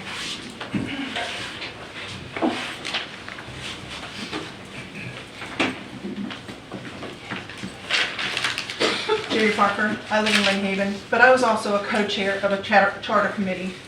I think 7 is too many for a referendum. People are not going to look at it. I'm telling you, we had 8 on our agenda. We narrowed it down to 4. Now, in reference to accountability, there has to be accountability in the city. You guys have to choose who that person is going to be. Who's going to be accountable to make sure. Is there anyone in this room that did not see massive fraud after Hurricane Michael? Is there anyone in here? Did you see the LLCs that were formed? I mean, it was massive. People came in droves and committed fraud in this county. There's got to be accountability. And when you give the appearance of hiding stuff, I don't care if it's hid or not, when you give that appearance, it's wrong. And it puts doubt in people's minds. And it has to be addressed. Accountability has to be addressed. I don't care who you designate to do that, but it has to be addressed. Accountability for a city is very important. There has to be integrity. If you don't have integrity, you need to get out of here, period. I mean, this is a city that's being run, and it needs to be run well and honest. And people have to trust you. There's no trust on this committee right now. Trust me, I've seen it. I've seen it in Lynn Haven. I mean, it's ridiculous. So y'all got to figure out who you're going to make to be accountable. Who's going to be accountable to overseeing your city? Because there has to be that accountability. Thank you. Well, our current charter does spell out the accountability process. That's where we are today. Okay, any other public comment? Yes, sir. I seen you wave over there a little bit, I'm sorry. I just thought you wanted to say hi to me. Hi. John Alba from Virginia Drive. Hello, everybody. I think this is a fantastic idea, and I'd put all 7 of them on there. You know, let me decide if I'm going to be fatigued or not. Don't take that choice away from me. Put these on the referendum. Let us finally, the citizens, instead of just coming up here and chirping back there and yelling, put it on the ballot, and we're done. All this last 9 months of all this craziness, we're done. Put it on the ballot. Give us the chance to decide. I look forward to voting on this stuff. Thank you. Thank you. Okay, any other public comment before I close the public comments? I appreciate all the feedback. I appreciate the council. I do appreciate the council. I appreciate the charter committee, and y'all did a great, wonderful job. And again, we'll come back to the table if you guys want to give direction. I'd make a motion to proceed with all 7 changes as Don't have to presented. have a motion, we just have to Okay. give direction to the plan on what we want to do. We'll Okay. make that determination. Yeah, the only thing is that I think that first one, the maximum building heights, there's definitely some other stuff that needs to be discussed. When is the I also next? made notation to Clint, Mr. Wolf's response for condensing the city administrator into something that's more concise, similar to the city clerk. A little longer probably than the city clerk's description in the charter, but to take all that we have now and make it a little more concise. Remind me when our next charter review committee meeting is? Next week? A week from Thursday? Or this week? A week from Thursday? I don't believe we had said You anything. didn't say. We didn't. No, we did not have a set time. We were gonna set it after this meeting. So a Okay. week from Thursday seems to work. So we can wait for that draft to the next meeting. I can go ahead and start putting the ones together that The 7th of December. there's really no question about. And then we can meet and flesh out the things in those other couple things. The wording of the city administrator, hours and duties, and the other stuff that might need to be addressed with regards to maximum building heights. And then bring that back. Excuse me. But if you meet on the 7th, that only gives him till the 12th for the next council meeting? Is that gonna put him in time crunch? Yeah, but, like I said, I can start working on the other ones in the meantime. So basically, right now, we're going to work on the section 2.01. Do y'all think we need the 216 to go a referendum if it's just a repetitive? I think we could leave that off. I think that'll save us time and money. Yeah, I agree with that. Okay, You guys tell section me. 216, ooh, hang on. You're reusing that number, so that would become 217? Yeah. If we get rid of the 216 change. Now, Yeah, that would be 217. well, actually, we get rid of that one and just make that 216, so it just flows. Okay, well, the city administrator, I think we'll need to continue Well, that, yes. city clerk, and then section 5.5 for the elections. Basically, 2 of them are 50, maybe? Do we want to put in the height, or no? You want us to tweak that Can and you get it come back? rewritten? If we, I think if we reach out to Mr. Ryan, he mentioned that many cities in the state of Florida have that in their charter. They do. I will like reach that. out to him and ask him if he could forward us some of the wording from some of the other charters. He did, and Okay. I got that, and that's Okay. what, I took a lot of that, is what I came up with this. Got it, okay. But there's the one big question, and Lisa brought this up to me, and I think Mel did as well, when I sent this out, is do we want this to go towards future annexation. I personally feel like if you start kind of chopping it up and saying, oh, these have to be this height, these don't have to be this height, I think that would be a lot of confusion for LDC and planning and zoning committees. Definitely a discussion we need to have. I think we need to have that discussion. Because we really did not have a full discussion about that item, quite honestly. We did, So- it got brought up at the last meeting. It was a very quick review, so that's something we need to discuss. So we'll work on the major ones we talked about. Those two, 16 may go up to 16 may, just not worry with that one. Yeah, It's just a repetitive thing. And then y'all will work out the height. Okay. Just for the record, for me, I'm against taking any one of the 7 off the list. Say yay or nay. You put in a lot of hard work. But you talk to a lot of people when you read them referendums. I mean, after a while, you just, I've done it. But y'all did a lot of hard work, so I'm for leaving them on there. You want them to work? I mean, besides the ones Well, we. one of them's just a repetitive thing. Yeah. And that's, I think you take that to the thing, And nobody's then gonna really understand it. It's Height something thing repetitive. involved, yeah. But, so everybody good with letting them do that?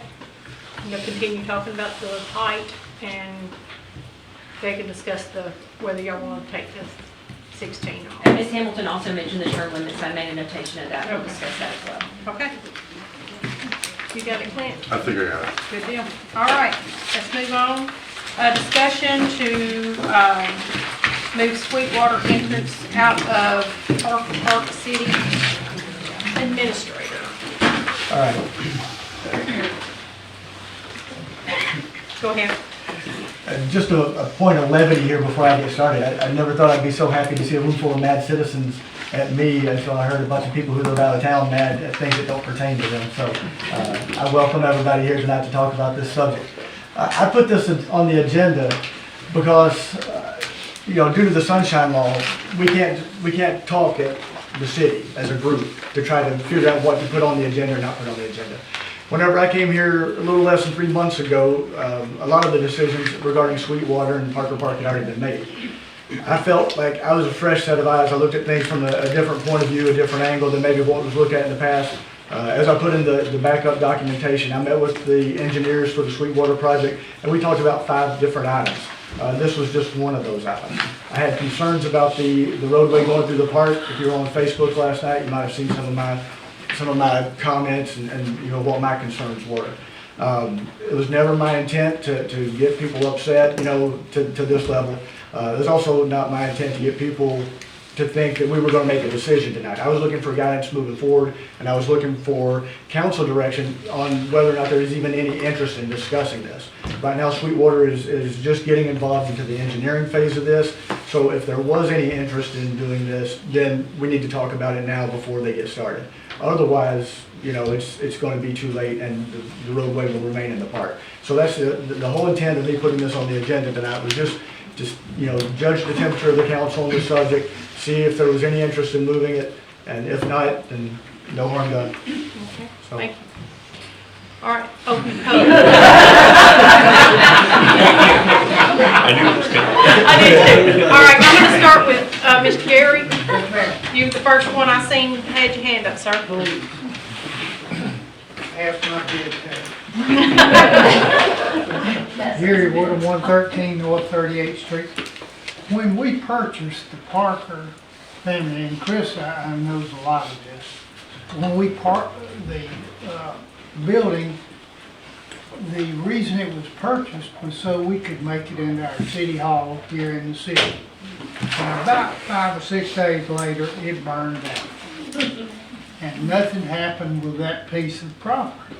But Mr. Parker had already, because my father and I talked to him, he'd already said that he'd gotten permission to fill in that dog leg going parallel to the road right there, and it would give a lot more land mass to that piece of property right there. Well, that didn't happen. Mr. Parker passed away.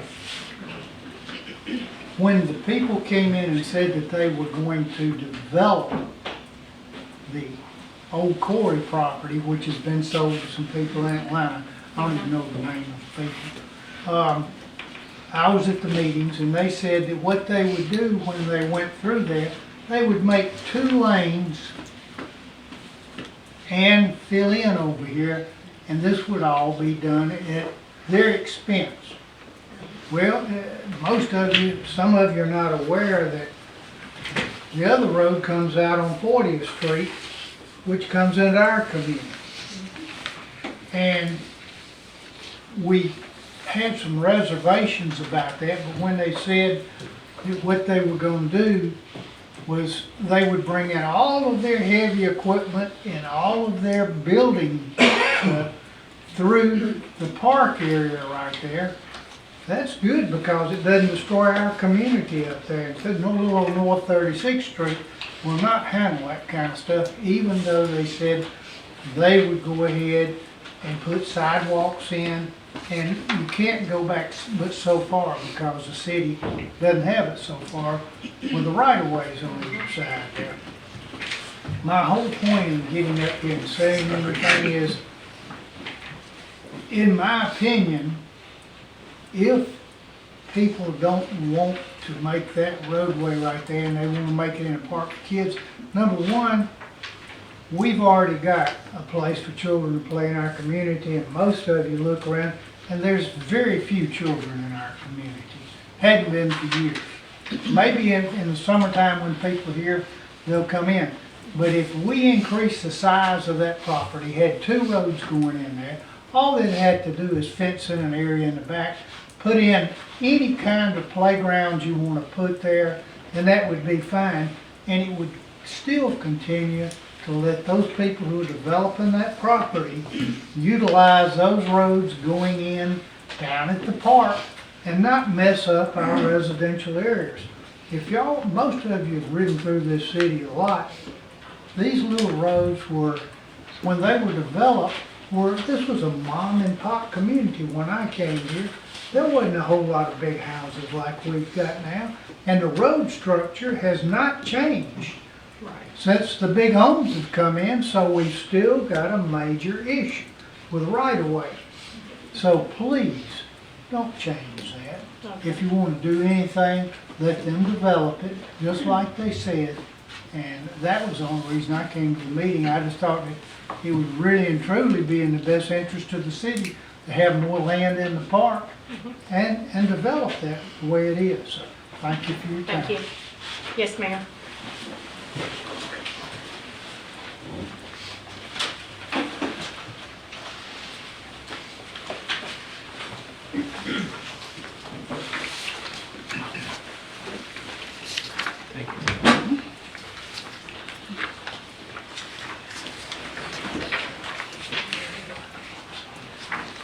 And I'll give you one for the rest of you.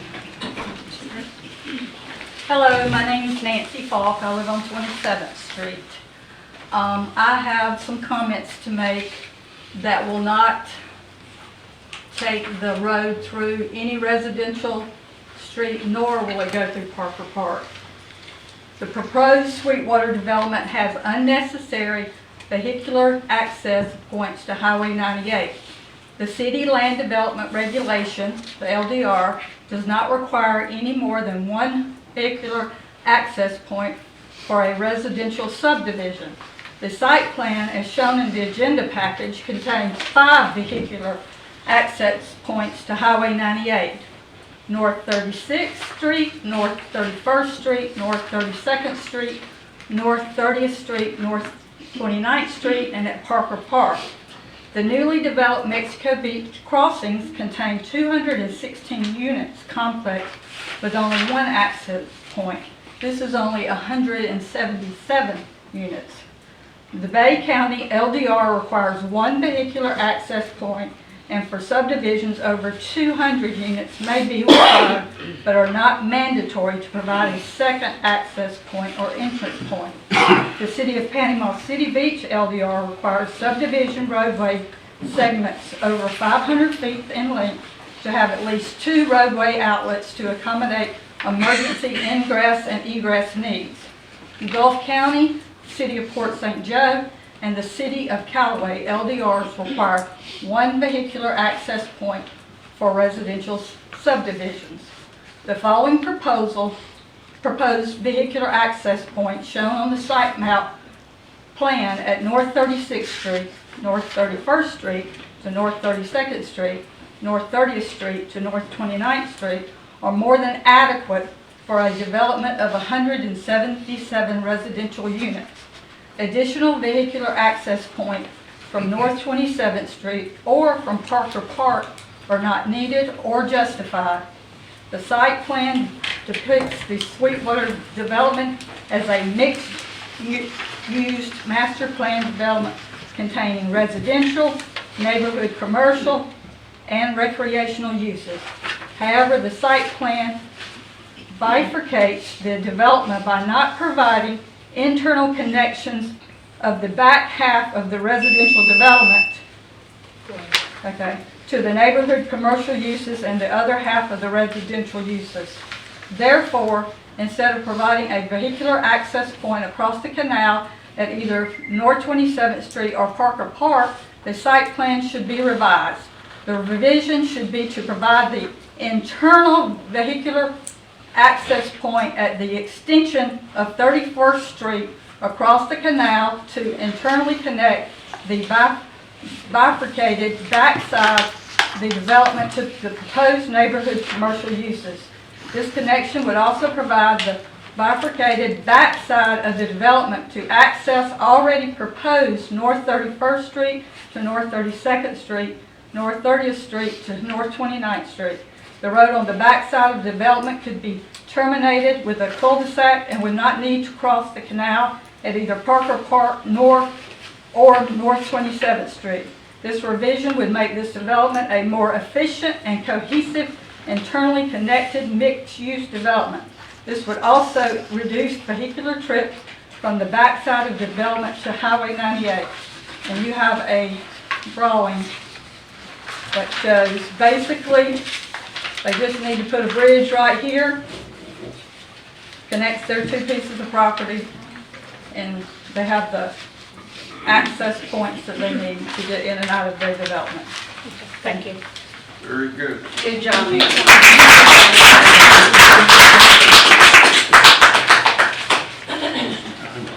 Lisa, did you?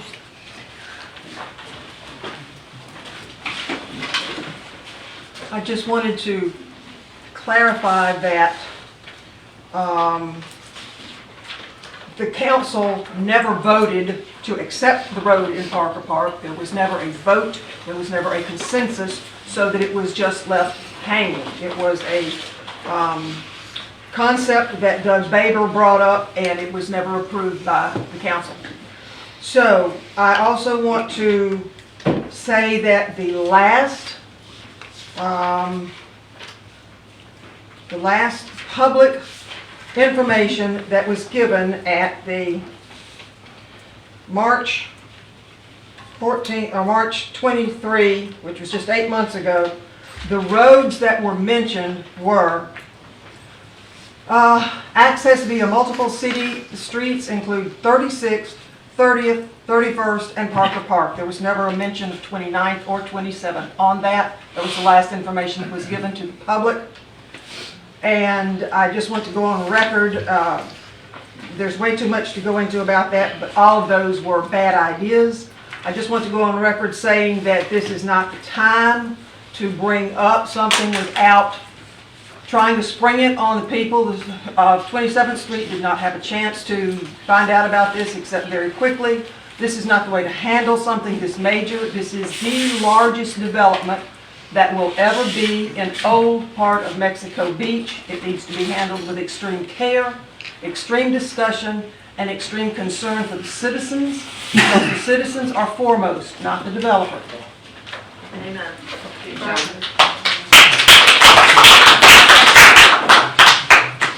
I'm Tom Cozio. I live on 1103 North 27th, and I'm against 27th entrance. I'm retired. I mean, you can laugh at this. And I moved here for peace and quiet. 98 is getting too busy and noisy already. It's getting harder to cross 98 with all the traffic. I also went around the neighborhood and they agreed with me, they don't need no more. We don't need this, I'm coming in here, so if you can find another route, and I don't see a lot of kids playing there at Park to Park, so I never saw kids playing at Park to Park. I know they got the market there and stuff. So, find some other interest if you can. Thank you. Thank you.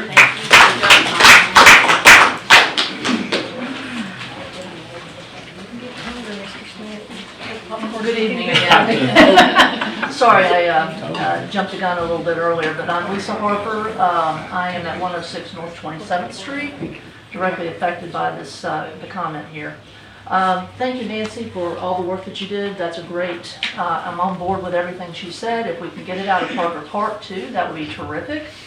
However, I had it on record from Doug Baber, the prior administrator, regarding any access to 27th Street. So he said that the two lots would not be used for anything other than a single-family home lots. And they would not even have contact or connection with the former Sweetwater project, basically. The use of that Parker Park Road, you had a couple comments, I think, Mr. Hubbard, regarding the use of that for the safety of children. You wanted to get it out of the park. There are ways of protecting the children. You can fence. You can use speed humps going across a bridge to stop some of that access or slow access through those areas. You can also make sure that the canal area is cleared so that people can see if there are children that are going to be running across to the park.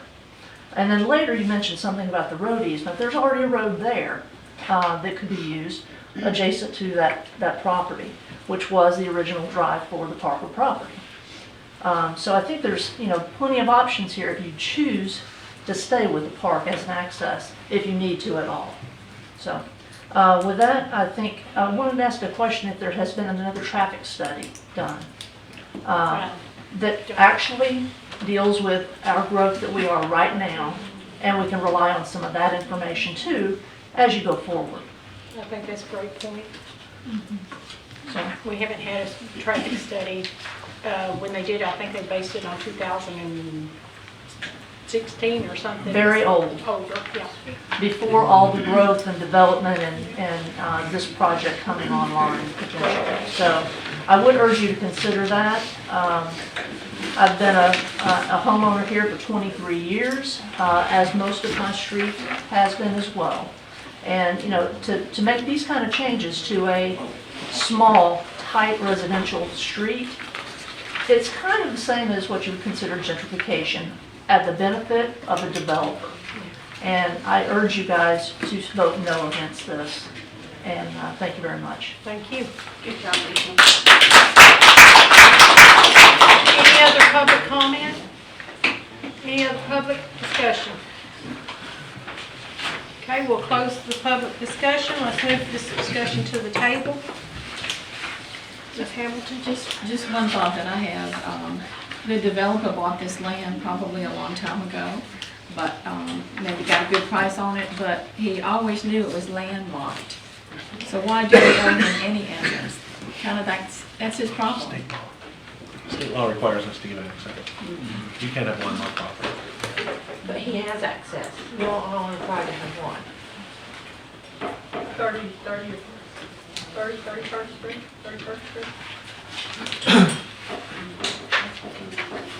Please, go ahead. And another concern, the 177 residential units.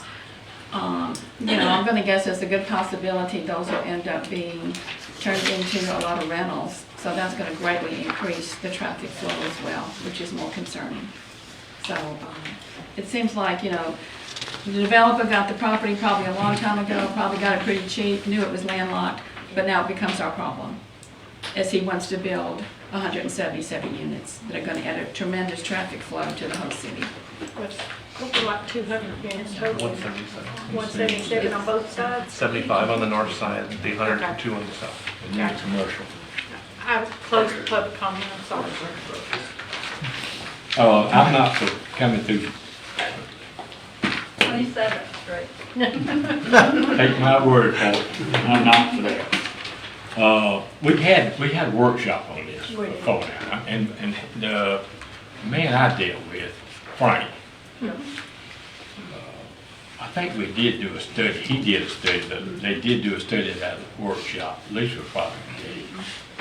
At that last workshop that Frank was here when he told us not gonna fill in the, right there and put a road through it. And we're gonna put trees, they had pictures of it now, I mean, it's we're going in there on Park, and I'm believing it just the way it was. About the 3 entrances, 36, I know he don't like them over on, in his neighborhood, but we had 3, we had these workshops, and I'm gonna toilet paper his house. Yours. Okay. I need it too. All right, so I will say that when, I think it was me and Michael had Sweetwater, Frank and them came, and we talked about this exact thing. We talked about the park and filling in the canal, so they have to get permission through Army Corps of Engineers to fill in the canal. It will expand our park quite a bit, even though they're going to widen the road. The entrance was going to be gorgeous. We've seen pictures. I feel that it would benefit our community for our road to be wider, beautified. We want to beautify our park. We've already put in appropriations. Hopefully the state will provide for us to do some park renovations and make a beautiful park. In that conversation that we had, and they were in agreement, if they got the approval to fill in the canal on the front side, that I wanted to make sure that we weren't going to have a flooding problem with the water that's there, where it was going to go. So they were going to do a hydraulic analysis to find out where that was going to go. Was it going to be distributed? Was it all going to go down to the 8th Street Canal? You know, we don't want to create more flooding. So they agreed to do that. And then they have I think he told me 2 lots that are on, I guess, right to the left of where the park road is. One of is the city's property, and he had a connection with their property, and he was willing to give that for a parking lot. So we were going to have extra parking, bigger park, beautiful entrance, and so that was our discussion, and that was the last discussion I had with them until we heard this tonight. So I just wanted to tell you what we were looking at prior to when Michael and I met with Sweetwater. So again, it was filling in, hydraulic analysis, and extra parking for us. I'll apologize in advance, I'm going to be long-winded. First one is, the first thing, the worst I've been beat up since being elected was putting a road to Parker Park, until I got back from vacation on Monday. The worst I've now been beat up is by moving the road to 27th Street. I like the proposal for 31st Street, but I have concerns. 31st Street doesn't go to 98. There is a private property at that intersection. You're going to have to push it to 32nd, which is a residential cul-de-sac road getting out, and that's 177 houses instead of 102. However, I have an idea. I'm going to stand up and go to my map. Let's solve a whole bunch of problems at once, guys. Let's take our blinders off and let's look at the big picture. In the next 30, 40 years, which way is our city growing? That way or that way? All of this. So why don't we come down 22nd Street, right here, to Public Works, where you're going to have a brand new municipal complex that's going to be serviced right here. Yeah. Wrap it into the back, behind, take it out of Parker Park, take it out of 27th, bring it in the backside. You're also ready to expand this. And what else can be accomplished? We now make our city fully accessible by golf cart from one to the other side. Okay. That's another problem we want to solve. So why don't we look at taking 22nd Street North, right here, it's got Public Works traffic already, we're not going to really dump a lot of traffic, and service, right, here's 22nd Street, comes in here, bring it across the municipal complex, ties in eventually to Joe Drive. We're ready for this. All we have to do is deal with a 50-foot easement from St. Joe Company, which I assume they kept for a future road as well. So if we're bringing a road there anyway, for the future, continue it on up and around, and then we have both driveways solved. That's my thing. Sounds good to me. Anything else?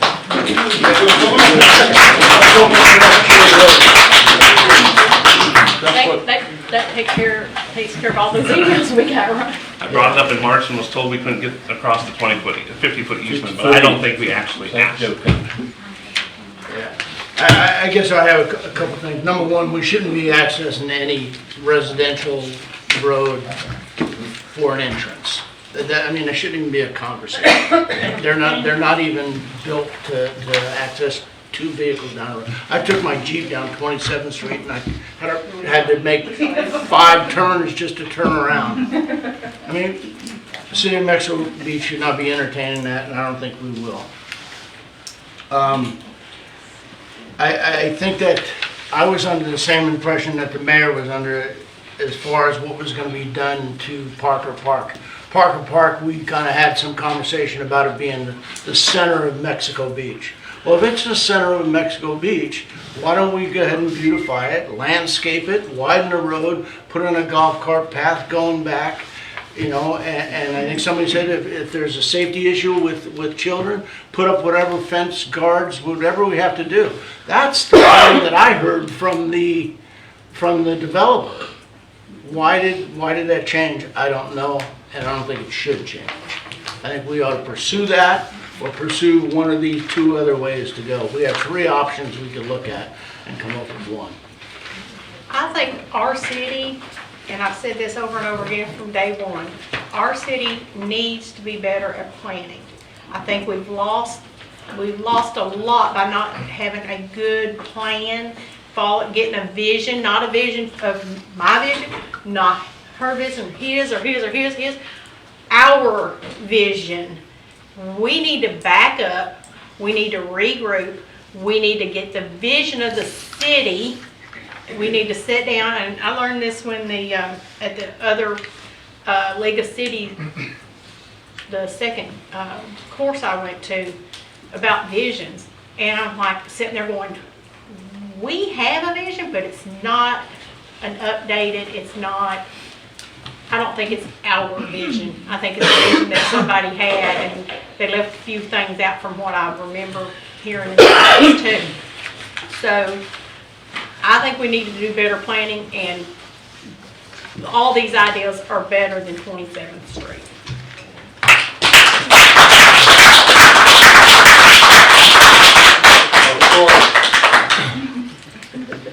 I didn't hear that, sorry. Okay, so I'm gonna have to put a motion in, because it's on here, open for a motion to approve or deny Sweetwater entrance at Parker Park. 27th Street. I think it's 27th Street we're approving or denying, right? I don't. We don't have to. No, I think this is a mistake to put motion to deny. You were just discussing it. Yeah, just discussion. So we go back to them with more discussion and talking. What happens next? Okay. I don't know. I think, from what I'm under the impression that I've watched in the past, if the developer wants to change anything that was talked, when you guys were sitting here and Al was sitting here and y'all had the workshop and Al gave the blessing for them to go on and start their next step, I remember that. That was to come back with the new layout. Right, well, the problem is the developer didn't approach us on this. I mean, this was 100% me approaching them. So, I mean, the developers are fine. Point of order, please. Point of order, please. Well, I was gonna say, I understand the reason. It was to solve the problem of getting out of Parker Park, but I'm still gonna hold firm on my 22nd Street, because let's quit getting caught with plan for the future. Have you authorized Chris to go back to Coleman? That's what I was asking, if that's where we go next. I think the developers need to come to us and tell us what their plan is, and we need to decide whether we're approving that plan. Yeah. They have final plat? They don't have a final plat, their preliminary plat has been approved. Yeah, Preliminary preliminary site plat, they plan, still site have to plan. come back to us. Did they ever get the permit? That's where they left to go get a permit to fill in the canal. Canal, that's That where was we, what we were that's, waiting for. well, when Michael and I talked to him, Mr. Wolf, that's where they were at. I said, well, we're not doing anything to Parker Park until we can have a, you know, we're not gonna do anything. If you can't fill in the canal, you can't get that permit, Parker Park's out of the question anyway. They have not gotten the permit as of last month. Okay, so I think this is dead in the water until the developer. Yeah, they gotta come back to you. And if you live on 22nd Street, I expect an email tomorrow. I'm sorry, but that's you. Okay, let's move forward. Do we want to continue, it's 8 o'clock, do we want to continue with the playground for 9 and 10, 11 and 12? Or do we want to move that to another agenda another day? Can we do one more thing? Can we do that last one? Just because I know there's people here for the playground. Can we For the just? playground? Yeah. We can. Okay, And since we're talking about the park, I think it's gonna be the same group of people that want to hear about the playground, so. okay, so we're gonna move on to number 9 on our agenda, discussion of location of the playground at Parker Park, and I will open it to the public for discussion. Like I said, on Tom Cofield 103, I've never seen any kids playing over there, and I've been there 15 years. But, you know, like I say, it's good for the market, I mean, people that put vendors and stuff like that.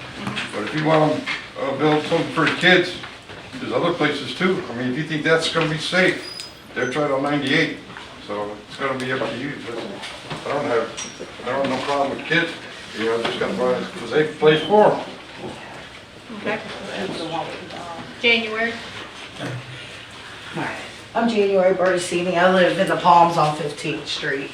Okay, so I am actually for the playground going here and not back here, and I'm gonna tell you why. So I just feel like, so the idea of Parker Park is to make it where festivals are and all that. Okay, so I assume that's where the bulk of it's gonna be. So if I have my 7-year-old with me, I would much rather them to be close to me than in the back of the park where anybody can get to them, they can get out. You know, it only takes a kid 2 seconds to get out of a gate, and now they're in the canal with the alligators. And I know that people keep saying we don't have a lot of kids, but in the summer when we have all these festivals, chili cook-off, gumbo, we have tourists who have a lot of kids. I see kids, they don't play there right now because there's no playground. But when we have a playground, they'll see it from 98, so they'll go, oh, my kids will love to go there. And then during the festivals and stuff, there are a ton of kids. They're not just Mexico Beach, the Port St. Joe, Panama City, even from Appalachia. We get people from everywhere. So I just feel like this is safer, and, you know, if I'm here enjoying music, I can just look right here. Whereas if I have a pole barn and whatever else in between me and the playground, I have to keep walking back and forth, or I stay over at the playground and I don't even get to really enjoy the music or the festival or whatever's going on. Okay, that's it. And I want to say that January is one of our employees, and she's awesome, by the way. Yes, ma'am.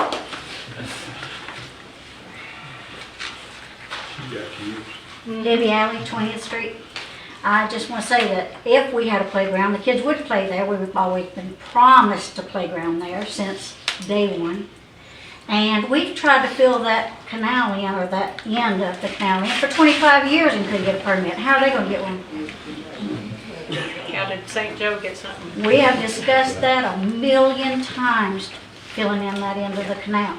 And it would be beautiful, but unless there's a 100% guarantee, I'm against that. But I say if the playground's built, and I do have grandchildren here, I have 7 of them here. Wow. They play at this park continuously because I live right here, but we go to Parker Park all the time for the events and things that are going on. And if they did have a place to entertain themselves, we wouldn't have to be saying, don't go to the water, don't go to the water. So I think we need the playground, and that's the perfect place for it. All right. Yes, ma'am. Mary Kenny, Port St. Joe. I have a question because this is the first time I've seen this layout. Is this right here, is that parking? What about doing a flip, and which would address some of your issues? Put the playground here, put more parking there. That way the playground is within eyesight of any, concerts or anything. And it provides more of a visual break too. Whereas you don't have cars, and then like you said, then the kids are stuck in the back. I think that might be something that you could think about. Just flip this to here, take that, put it over there. Also, too, it pulls the kids away from the canal. On that map you have, the playground is right there. It is right there where the. No, Here? no, No, it's forward. down at the bottom. Forward. Here. Yes, There. yes, that is the playground. What is this? That's a pavilion. Okay, well, same thing. Let's put the pavilion over here. You could leave the playground there and put parking there. And have this area more of a visual split from a back to a front. I mean, I don't think the parking spaces should be what your visual split is going to be. If we fill in any of the canal, that would be hindered there because we would be using that area. Wouldn't be using which area? In the front of the canal. I'm gonna change the screen because there's a couple of different maps that I have here, so. Oh, let me- okay. Let me bring up another one, because That I would be think there's lovely. some different ones. Yeah. See, that kind of shows it. See, that shows Yeah, the playground that's in the where back. Yeah, that shows the playground. I thought there was one that had the parking moved off to the side. but I was it's just not. like, I So I'm agree sorry, I with, just wanted I'm to sorry, I forgot what your name is, but I agree with her as far as bringing the playground more towards the front, bring that pavilion towards the front, and just put all your parking in the back, which is where it should be. You know, it just doesn't make sense to have it split up that way, And to the me. reason we have the amphitheater this way is if we have evening, and I And think that's Lisa fine, brought I this think up that, I before. prefer the amphitheater there, Yeah. I think everybody does, because there's a slight dip there in the Well, there's- land, and it Well, when creates a you bit of have a it the other bowl. way, you got the sun in your eyes too. Right, and there's a little bit of a dip there, so you've got a little bit of a bowl. And you've already got power in this section here from the bathrooms that were there previously and things like that. So if you move the pavilion over here and then just did more parking over there, you might even be able to get more parking than this is currently affording. And then you'd have the kids closer. Just an idea. Lisa? This is always interesting, we've been doing this since 2016. Would you flip this to, the one that shows the, nope, that's one. There we go, thank you. All right. For purposes of this discussion, let's just say that we're not gonna get the moat filled in. We've been trying that for too long, let's not count on that. So the object is to build this walkway, okay? Great idea. But you'd never have an entrance like this behind an event stage. If you'll remember, auditoriums, indoor events, you come in from the back, away from the stage. Same with outdoor events areas. You don't come in around the entertainers and with this walkway. So either you put a walkway here and you move the amphitheater, because that just does not work. You don't have a playground next to your amphitheater and your stage for obvious reasons. Also, to me, this much parking, you have to decide, are you going to create a parking lot or are you going to have an event venue? Because while we desperately need parking all over town, you've taken up 50% of your usable vendor area and playground area with parking. That to me, it seems to be defeating the purpose here. So what you could do is take out some of this parking. I know it's precious.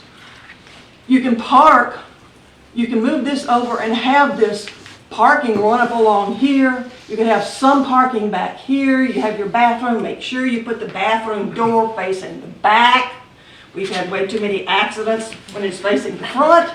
But we have. Put your playground here. If you put the playground here, then the only place to put the amphitheater, take some of this parking out, is to put it facing this way. For two reasons. One, you don't want your audience facing the setting sun.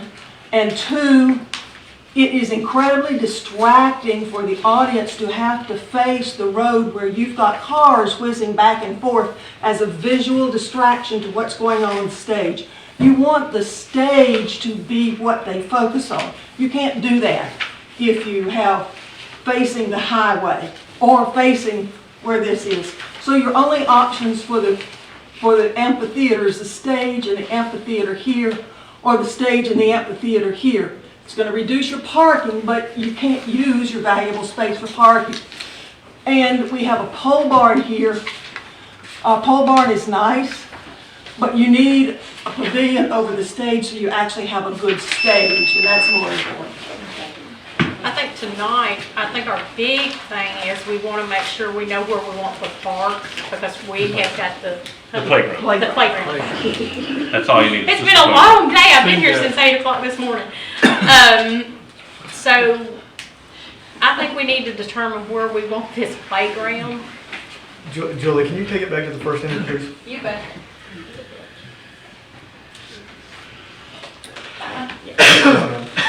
And regardless of where the pavilion goes, where the parking goes, the amphitheater, I think we need to decide tonight where we want this playground. This was placed on the agenda because the city's getting ready to receive a $75,000 piece of playground equipment from Bay County. This is the design of the park as we thought it was at the city whenever staff researched it, with the park about halfway down the eastern side. There was some disagreement from someone else that they thought that the playground was in the back northeastern corner. This week, since we've come back to work after the holidays, David with Dubray and I have been talking. This site plan right here is what FEMA has on record, is what we filed with them, is the way it would be built back. So if we remove the playground, then we'll probably need to let FEMA know and go through their process as well. Is this a FEMA project? It's not on our FEMA projects. Well, this is what David told me, is that FEMA was given this, it could affect some of our reimbursements. But on the toilets, that's about it.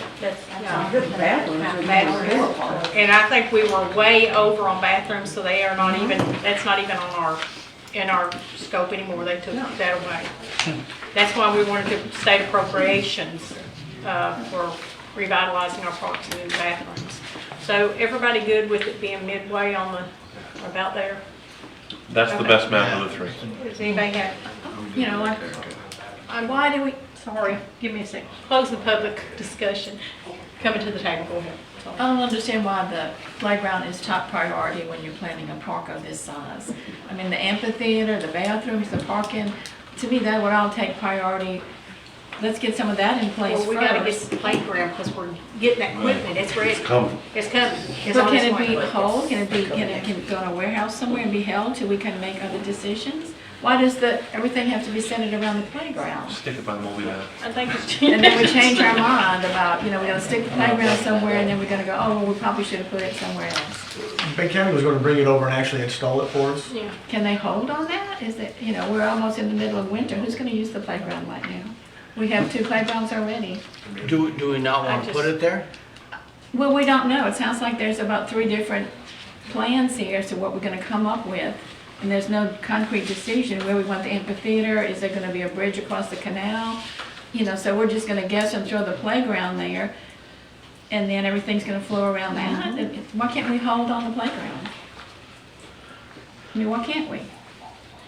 Why do we need a playground in December when we have 2 already? Why can't we just hold on that, put it in storage, and then make the other plans? There's so many other plans that go into evolving this park the way we want it. I don't understand why the playground is the top priority, why it has to be done now. Okay. Hang on. The Go ahead. playground, Chris had to, it was somebody, this is, thank you.